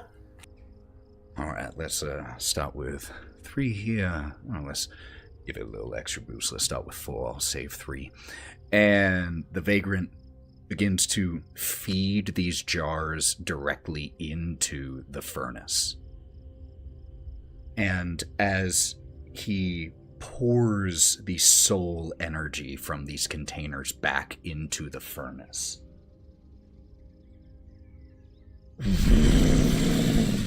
the furnace roars to life, and so too does the locomotive. The stillness that was around you is shattered as the sounds of gouting flame and spectral groans begin to fill the air. The ground beneath your feet, soft and mossy, starts to tremble as the locomotive tears free of the roots that had been binding it, tearing through the foliage of its own accord, sending the vagrant and the remaining 3 cans that he was holding flying in the process. The 3 soul cans go scattering around the area where you currently are. And at that same moment, just a moment too late, you see those branch-like tendrils, those black scars, begin to slither down the smokestack of the enormous engine. The cacophonous groaning grows louder, ear-splitting creaks, and in front of you, as the locomotive tears through the foliage and starts to make an arcing turn towards you all, the iron plate on the front of the locomotive changes before your eyes and sprouts a baleful-looking face with burning eyes as the ghost-light locomotive careens towards all of you. Could I please get initiative rolls? While we roll initiative, Ember is going to turn to the vagrant or yell at the vagrant and be like, feel like this is your fault and you should help us fight. None of this is normal, for what it's worth. Don't care, you should still help. Afraid I'll be more of a hindrance than a help. Oh, so just business as normal then, huh, vagrant? NPCs, CR0 is very bad. They fall victim to certain blades and things like that. We learned. Yeah, don't they just? As the locomotive comes careening your direction, like I said, the vagrant got thrown off. You're shouting at him. He's shouting back. It's all just chaos. He goes hiding behind like a nearby tree, watching what's happening. Philip and Adela go fleeing back into the forest. What did we get on our initiative rolls? Who beat I a 20? got a 13. 13. All right. 13 for Wake. I heard 7 for Pellam. Jack, what'd you get? 16. 16 for Jack. 16. Wokka? I rolled You're definitely with awake now, by the disadvantage. way. Yeah, but I decided to roll with disadvantage, so 7. I respect it. Ember 19. and Breenoh. 9. All right. This is actually a very, very good roll off for you all because the locomotive got a 6. So it is below all of you. All right. And I'm going to say because of all the loud noise and seeing it careening your way, there's no surprise, so there's no disadvantage on initiative here for anyone keeping track as rules lawyers, so you know why that did not happen. This dark steel locomotive with the burning eyes, you can see a mouth just formed from green flame on its iron faceplate here. And those soul cans went scattering all around here, and you all are pretty close to each other because you all were pretty close to each other. And our initiative order is Ember with a 19, Jack with a 16, Wake with a 13, Breenoh with a 9, Pellam with a 7, Wokka with a 7. So, Ember, you are up first. At the moment this thing is about, and just so you all know, I am keeping track of everyone's positioning and everything with a battle map. The only reason, viewers, that we don't have it here is because I didn't get it ready for viewing. I'll fix that. But I am keeping track of everyone's positions so that I know exactly where everyone is. It is the locomotive is about 25 feet from, about 30 feet from all of you right now as it is careening your direction.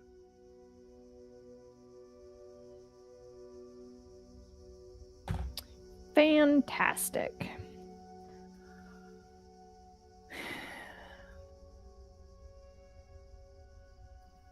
I thought so.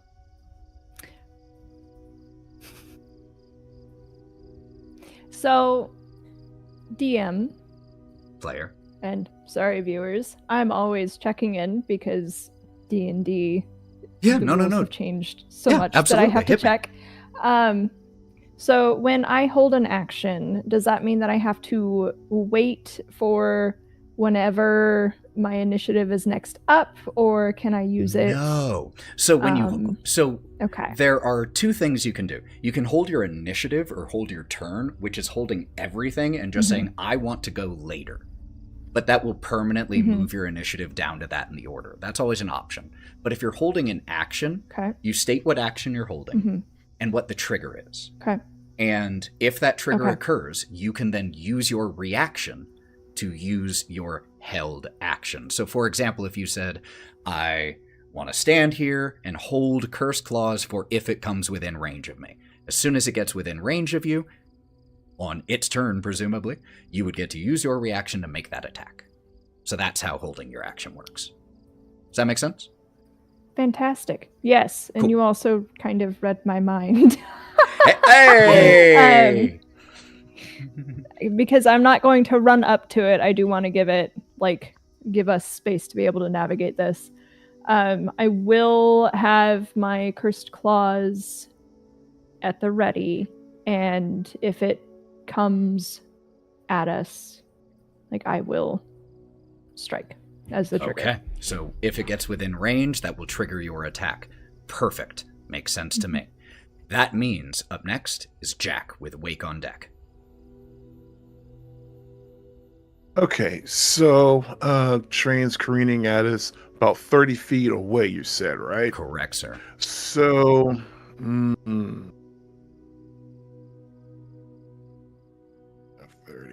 Okay, so I'm going to start by trying to decide if I want to go at an angle, but yeah, no, I'm just going to go straight back 30 feet. That's going to take all my movement. Correct. So now that puts me right at 60 feet away from the train.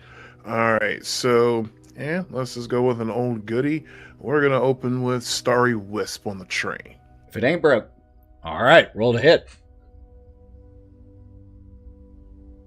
Oh, ain't gonna work, is it? An 11? And 11 ain't gonna work. Sorry to say. Burn the inspiration. Yeah, let's I'll do burn it. the Come on inspiration and now. walk Come it, let me on get now. it. Let's try that again. There we go. Dirty 20. That will absolutely hit. All right. And we will see how much damage that guy does for 2 radiant.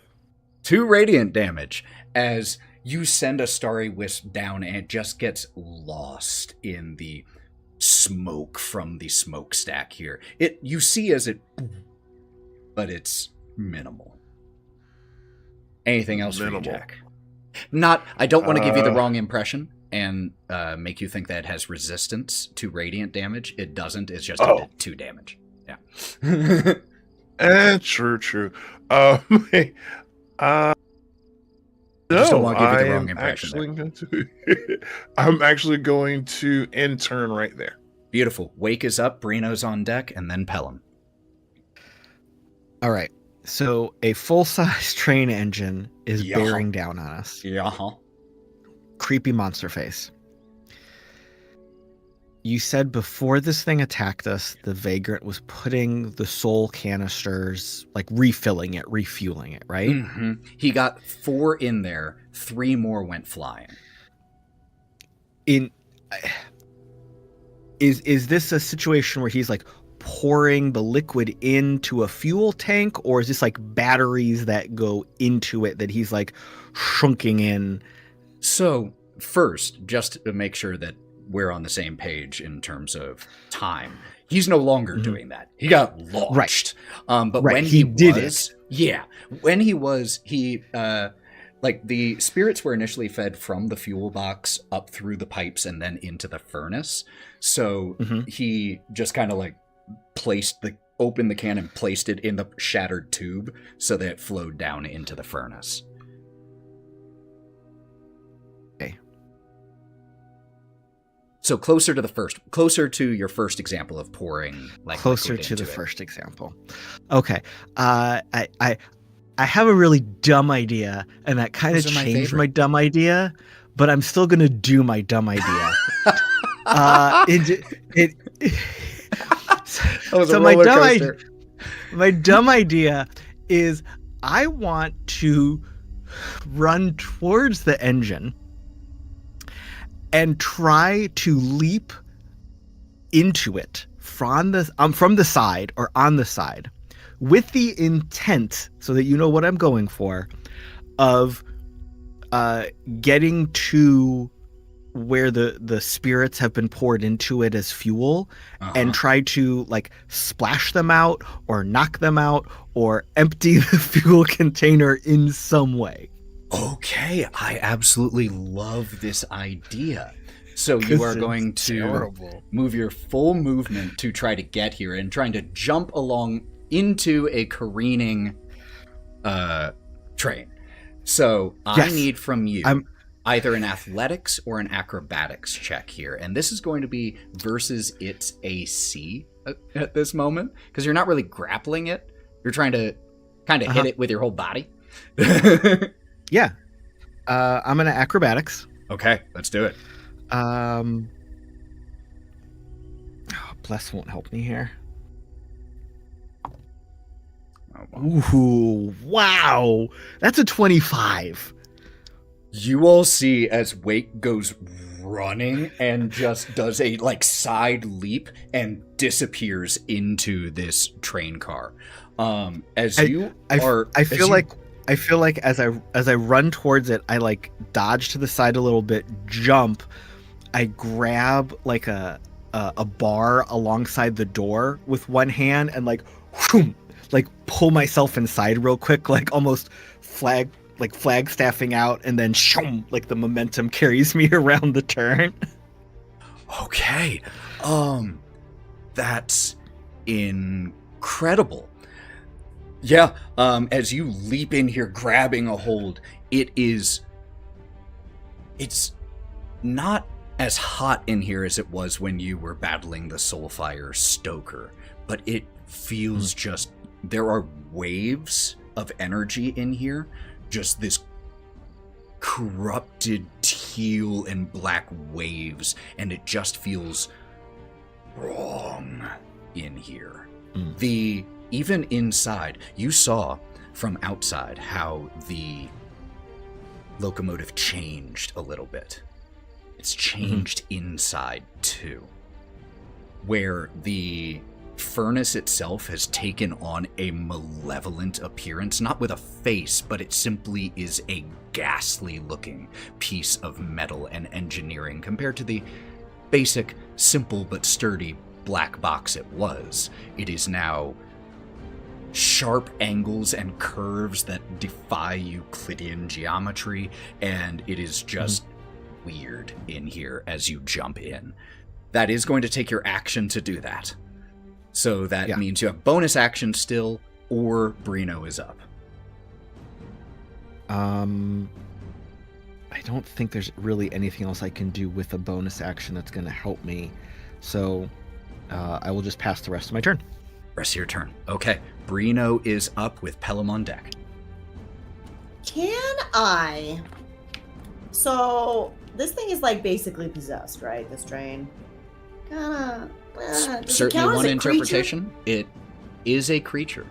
Everything, just so you all know how this works in D&D, or in 5.5e, as it's now known on D&D Beyond.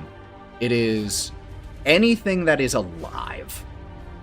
Got it. Or has a stat block that exists. Usually a is train known as it a doesn't creature, fall into that, so. but it has a stat block.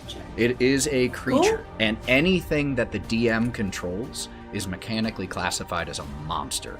Even humans that I control for mechanical purposes are called monsters in the new editions. Okay, we need to slow down this train.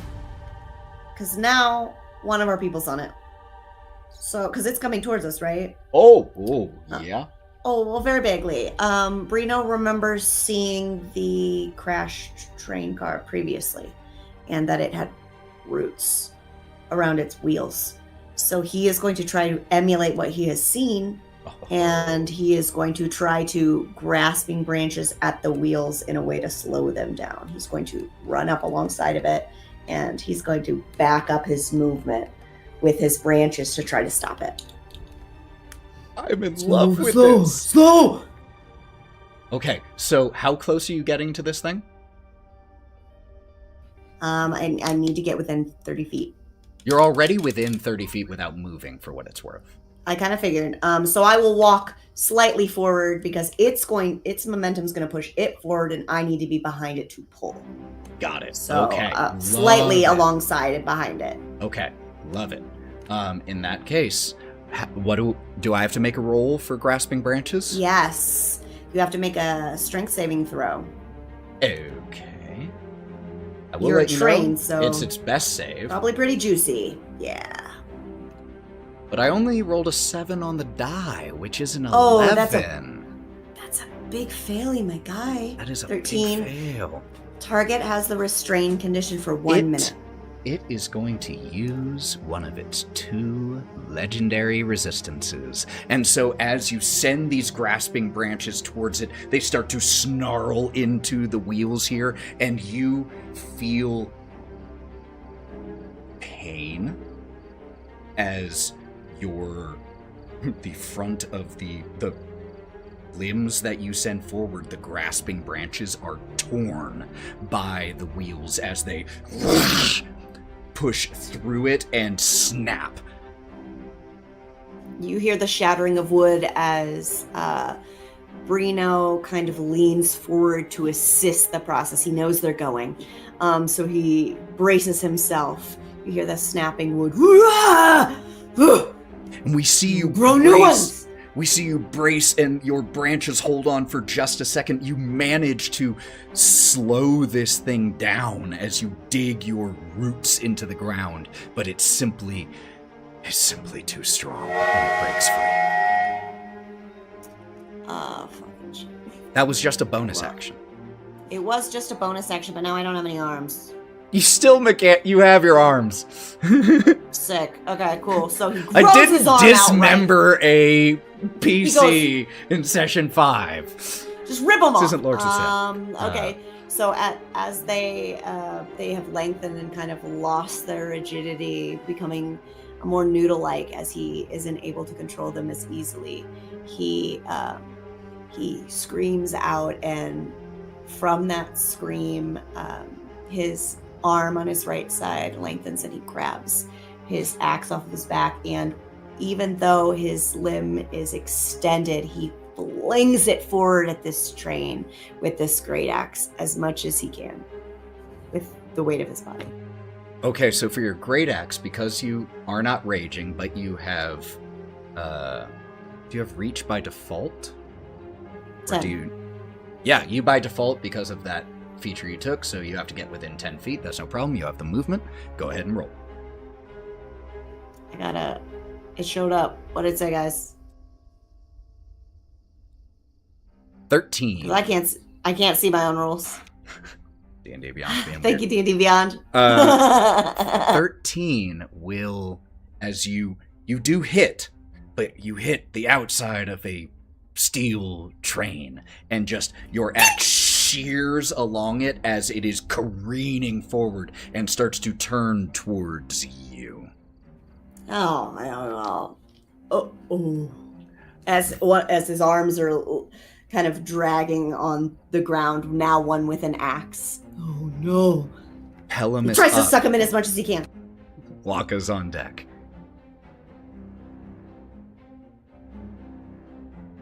Who? Sorry, Pellam you is up. broke Oh, I apologize. Pellam is up. Wokka's on deck. Okay, so Pellam is going to look at what all is going down and just kind of mutter to himself, "Oh, this has really derailed my night. But I shall conduct myself with dignity and try to get this party back on track." And with that, he will cast Vicious Mockery. There we go. Wisdom saving throw. I use a nat 20 on that.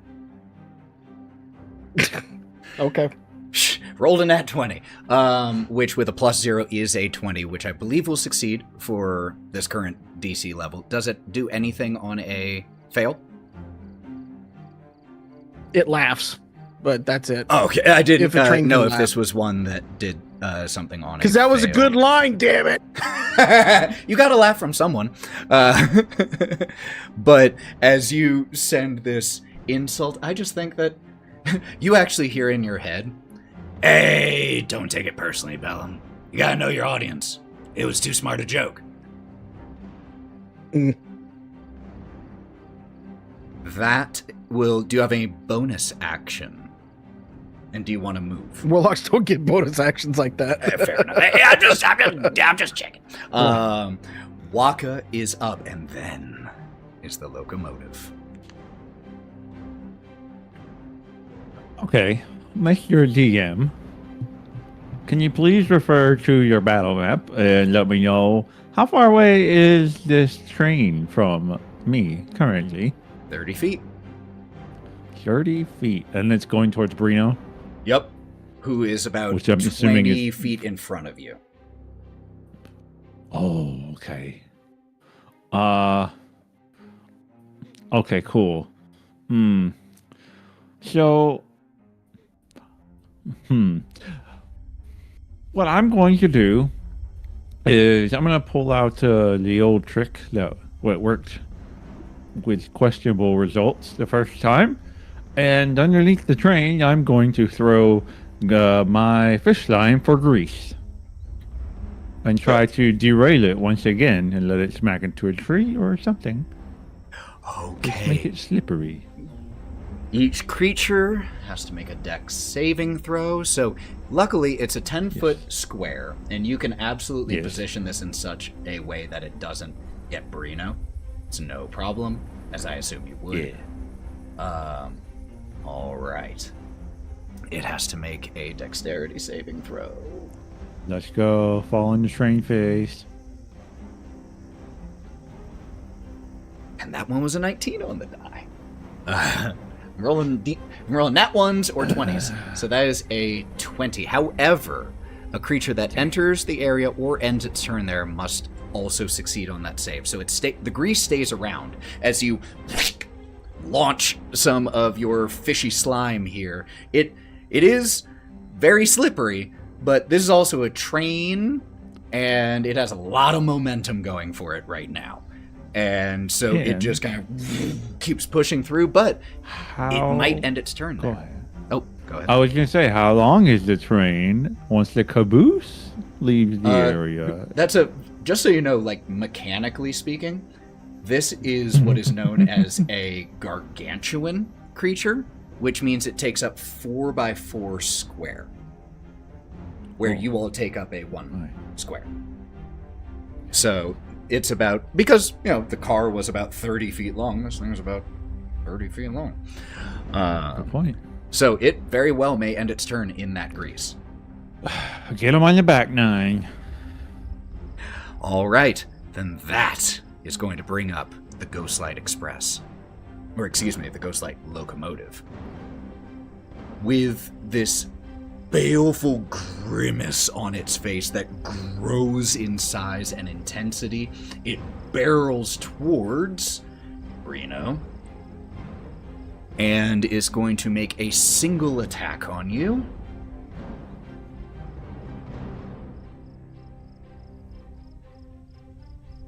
For a 19. Mosa, you go ahead, but try. Great reference. You take 10 points of bludgeoning damage, and you are knocked back 10 feet as this thing slams into you. And unfortunately, it doesn't have any bonus actions, so that's all it can do. But it's going to pursue Breenoh, but because of how big it is and because of where you put the grease, the last squares of it are still in the grease. So it has to make that save again. Keep moving, you son of a bitch. I rolled the same twice for that check. So it's another 19 on the die. It was so close to a 1. It flipped over to it. Wokka Jumbo is very mad. Wokka Jumbo is displeased. That is the end of the locomotive's turn. That brings Ember up with Jack on deck.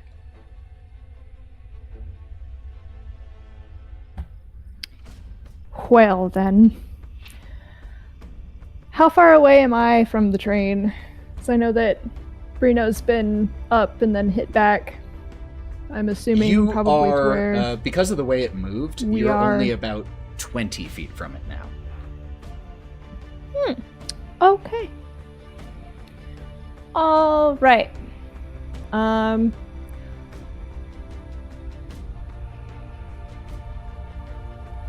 going to try to... Okay, so the engine part with the tinderbox, right?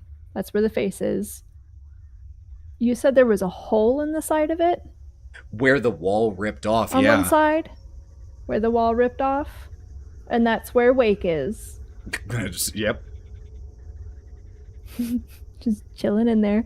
Okay. Can I try to flank the engine and reach the coupling that connects the engine to the rest of the cars?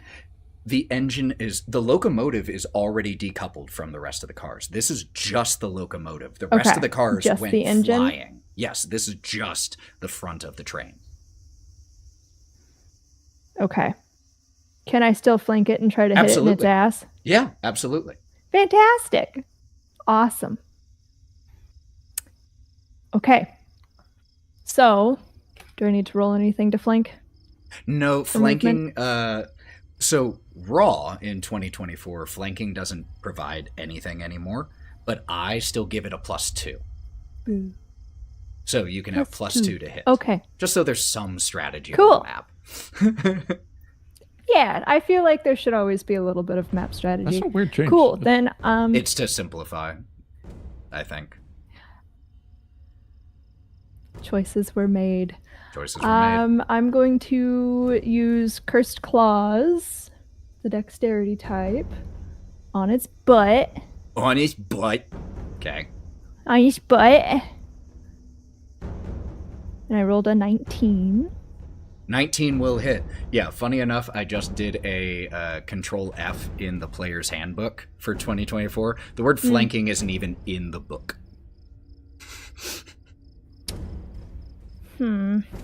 But a 19 absolutely hit. And I rolled a 6 on my d6 and got an 11 for the damage. And I will be 11 using the damage. curse. What type of damage? 11 Slashing? damage. It is slashing damage. Wunderbar. And like I said, the locomotive is a physical thing. And so you, at least Yes.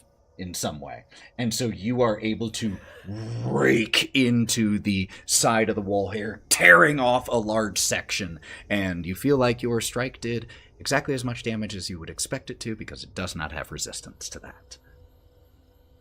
Fantastic. And then I'm going to follow up with a flurry of blows and use There one we of my focus points. Let's go!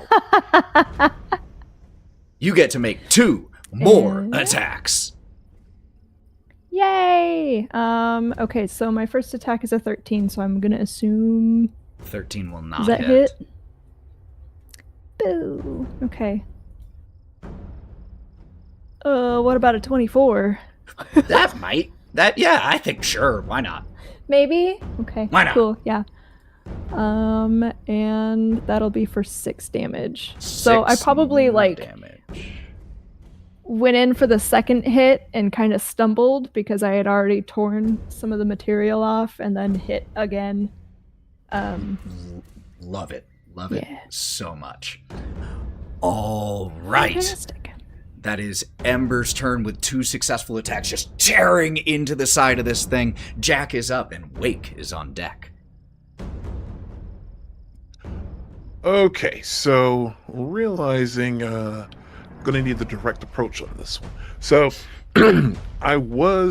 I guess I'm still 60 feet away from it because of my movement last Yep. turn, right? And it's been- It moved okay, slightly closer, so it's about 40 feet from you now. 40. Okay, so I'm gonna use my movement to come back in then 30 feet, which Okay. will put it then 10 feet away from me. And I'm trying to come in like behind it along with Ember. Got it. So can I you do that can in get- 30? You can get 10 feet away from Ember and it because Okay. you were 40 feet away. Okay, so try to close in on Ember. Okay, so since I used up all my movement and I'm not close enough for a melee, we're gonna go Starry Wisp again. Ugh. Yeah, and that's why we're closing in. Okay, so that's my action. So bonus action. Wait, what was your action? I'm going. Oh, my action The was Starry to cast Wisp. Starry Wisp again. Did miss? Yeah, and I only rolled an 8. Oh, yeah, okay. Yeah. So bonus action to cast Shillelagh, and I will then end my turn there. Sweet, incredible. At the end of your turn, before Wake's turn, there is a bone-chilling rattle or bone-chilling squeal of the train's whistle. Could you please roll me a wisdom saving throw, Wake, as this sound is supernaturally loud from inside here and just sends chills up your spine?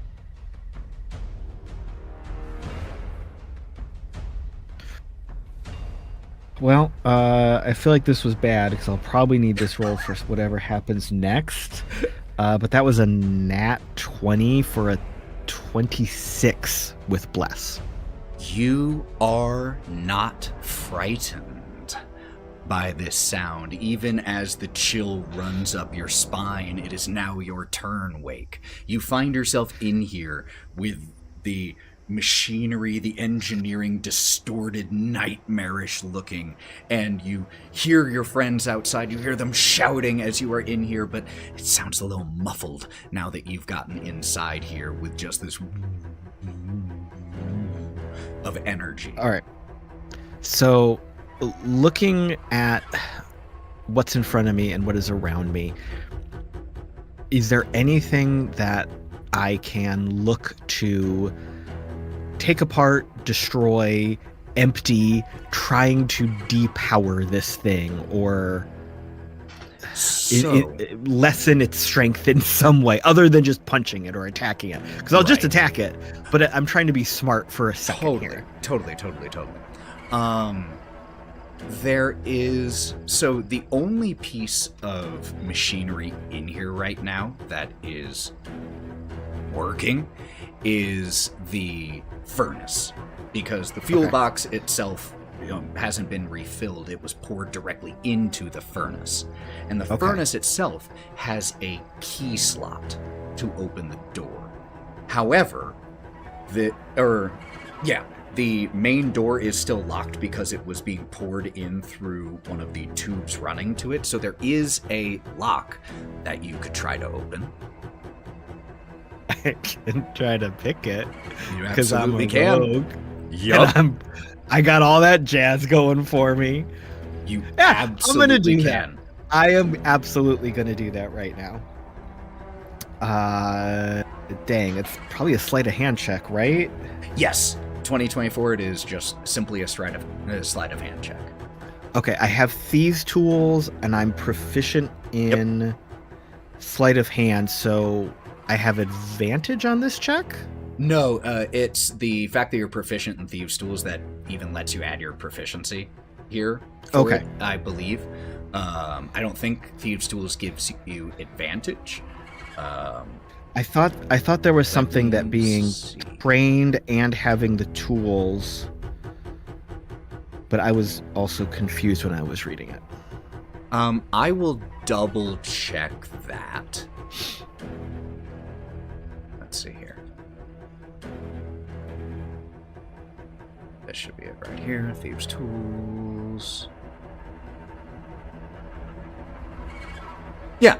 You just get to... Having them is what lets you try to pick the lock, and the proficiency lets you, I think, add your proficiency bonus. So that's already added in because you're proficient with sleight of hand. So you can go ahead and make that sleight of hand check.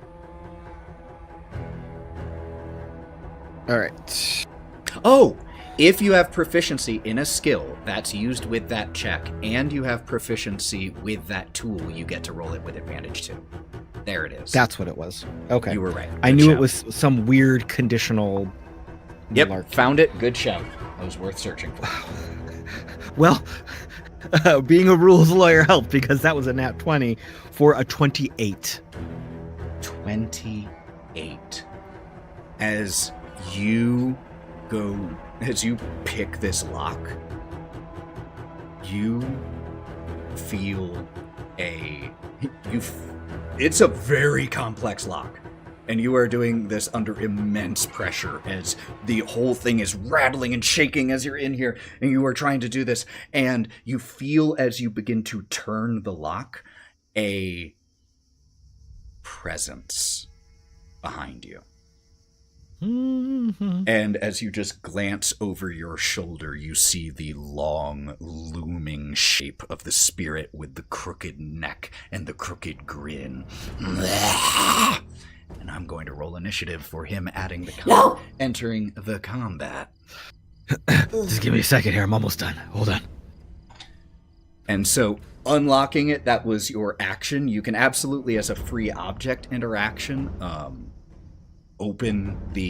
try to open the door, if you would like. Yes. Okay. As you do, could you make me a dexterity saving throw as you unlock a door to a working furnace that is blasting overtime, and suddenly the door opens and there is a new pathway for the fire to take. And that pathway is right at you. Yeah, that makes sense. I also, if remember when I took those keys? I wonder if one of those keys would have worked here. But this is fine. This is fine. Oh, Luckily, I okay. rolled really bad on my 3d6 here. I rolled a 1, a 2, and a 3. Well, I got a 15 for my deck save. A 15? Oh, wait a minute. I'm still blessed. We're still within an hour. 17. That takes it from, that bless was the difference, taking it from full to half damage. You take 3 points of fire damage as you manage to roll, as the gouts of greenish flame begin to pour out of here, and the spirit starts to glide towards you. As a result... Doesn't catch the spirit, does it? I make a save for it. It does, and it takes the full 6. As you do this, there is, as you open the door and roll, the locomotive shudders visibly, both inside and outside. But your experience, Wake, is very different from those inside, or from those outside. Inside, that energy begins to pulse faster and starts to just get into your head a little bit. From outside, you all see, Breenoh, you see clearest as the face on the front of the locomotive. There is a burst of otherworldly light from all around this locomotive, and the face becomes a nightmarish exaggeration. It had a baleful grimace, but as it shudders, it twists into a crooked iron grin. Huge black plumes of billowing smoke and souls erupt from the smokestack, each one twisted into writhing shadows that look like gnarled branches. And as it starts to continue to careen towards you all, I have to do a quick out-of-character check and see if we want to pause now and pick up next time, or if we want to continue. Pause. If one person votes pause, that's usually that's fine for me. All it takes is one vote. So let me say this. It's noon 15 for our East Coast hosts. Totally understand, and I want to make sure y'all get some sleep, so let me just end with this. As the plumes of smoke and souls erupt from the smokestack here, the grimace turning into a grin mechanically, that action by Wake, you have taken this thing straight to bloodied. Which, just for the record, was about 40 hit points of damage that you just did by opening that door. And so, as this dark steel locomotive still comes crashing towards Breenoh, that is where we'll pick up in episode 6 of Under a Crooked Moon. Thank you all so much for being here. Thank you, my friends, for bearing with the technical difficulties as I tried to get our music back up and running and struggled. But thank you all so much. We still haven't had a suplex of the train, but come back next time and see if we can get there. I was promised a train suplex. Or we might have a dead tree. Or we might have a dead tree. We might have a tree suplex by a train. We weren't specific. A train and Over suplexes my will be involved. dead bare body. Thank you all so much for being here. Don't go anywhere yet, because even though this is pre-recorded, we are still going to raid, because real life Ethan is sitting somewhere on his phone or computer ready to do that. Ethan, get to your computer. Do it. Before we do that, I want to let the other people here, these incredible individuals, let you know where you can find them when they're not here trying to suplex trains. So, Jolly. Well, so when I'm not here hanging out with these wonderful folks, you can find me over on YouTube at Jolly Yellow Nerd. I am slowly working my way through Starfleet Academy right now. I'm loving that show. I've heard very good things. Mallo. You can find me everywhere at the Mallo Man. You can find all the things that we do out of my studio, as well as a lot of fun clips that I like to post from this show and our other shows and stuff like that. So go follow me there.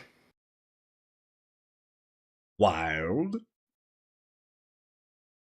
Hello, you can find me at wildling011, and also over at the galleries downtown Seattle. So if you're ever feeling like you need a little bit of art in your life, go and join our monthly art walks and come and see some of the art that I have helped to get up on the walls.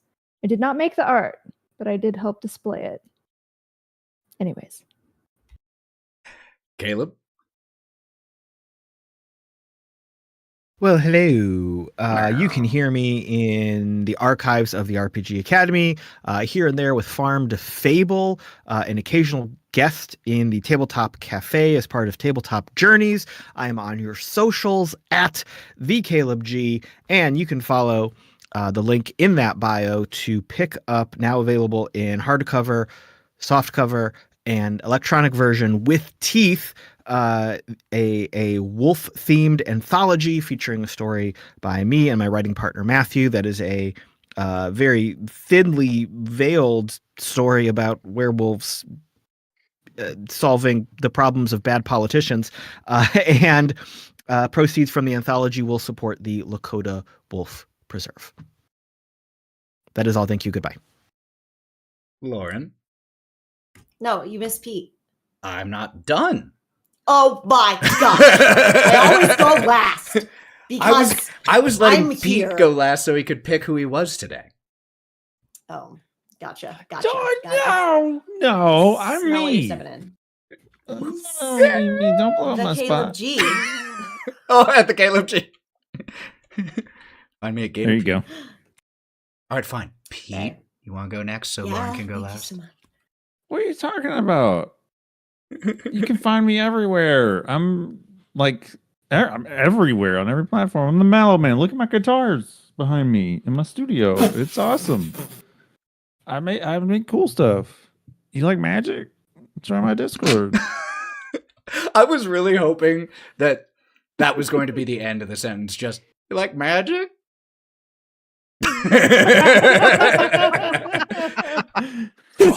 Magic.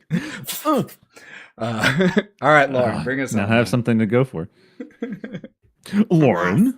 Hi, I'm Lauren. I'm here. I'm just here. And on the internet as Thousand Faces, and also as 95% Lauren, if you like things a little on the cheekier side. And I like spicy noodles and I make them. And also I like to hug dogs, and I think you should hug yourself. I'm doing that right now. Ready? And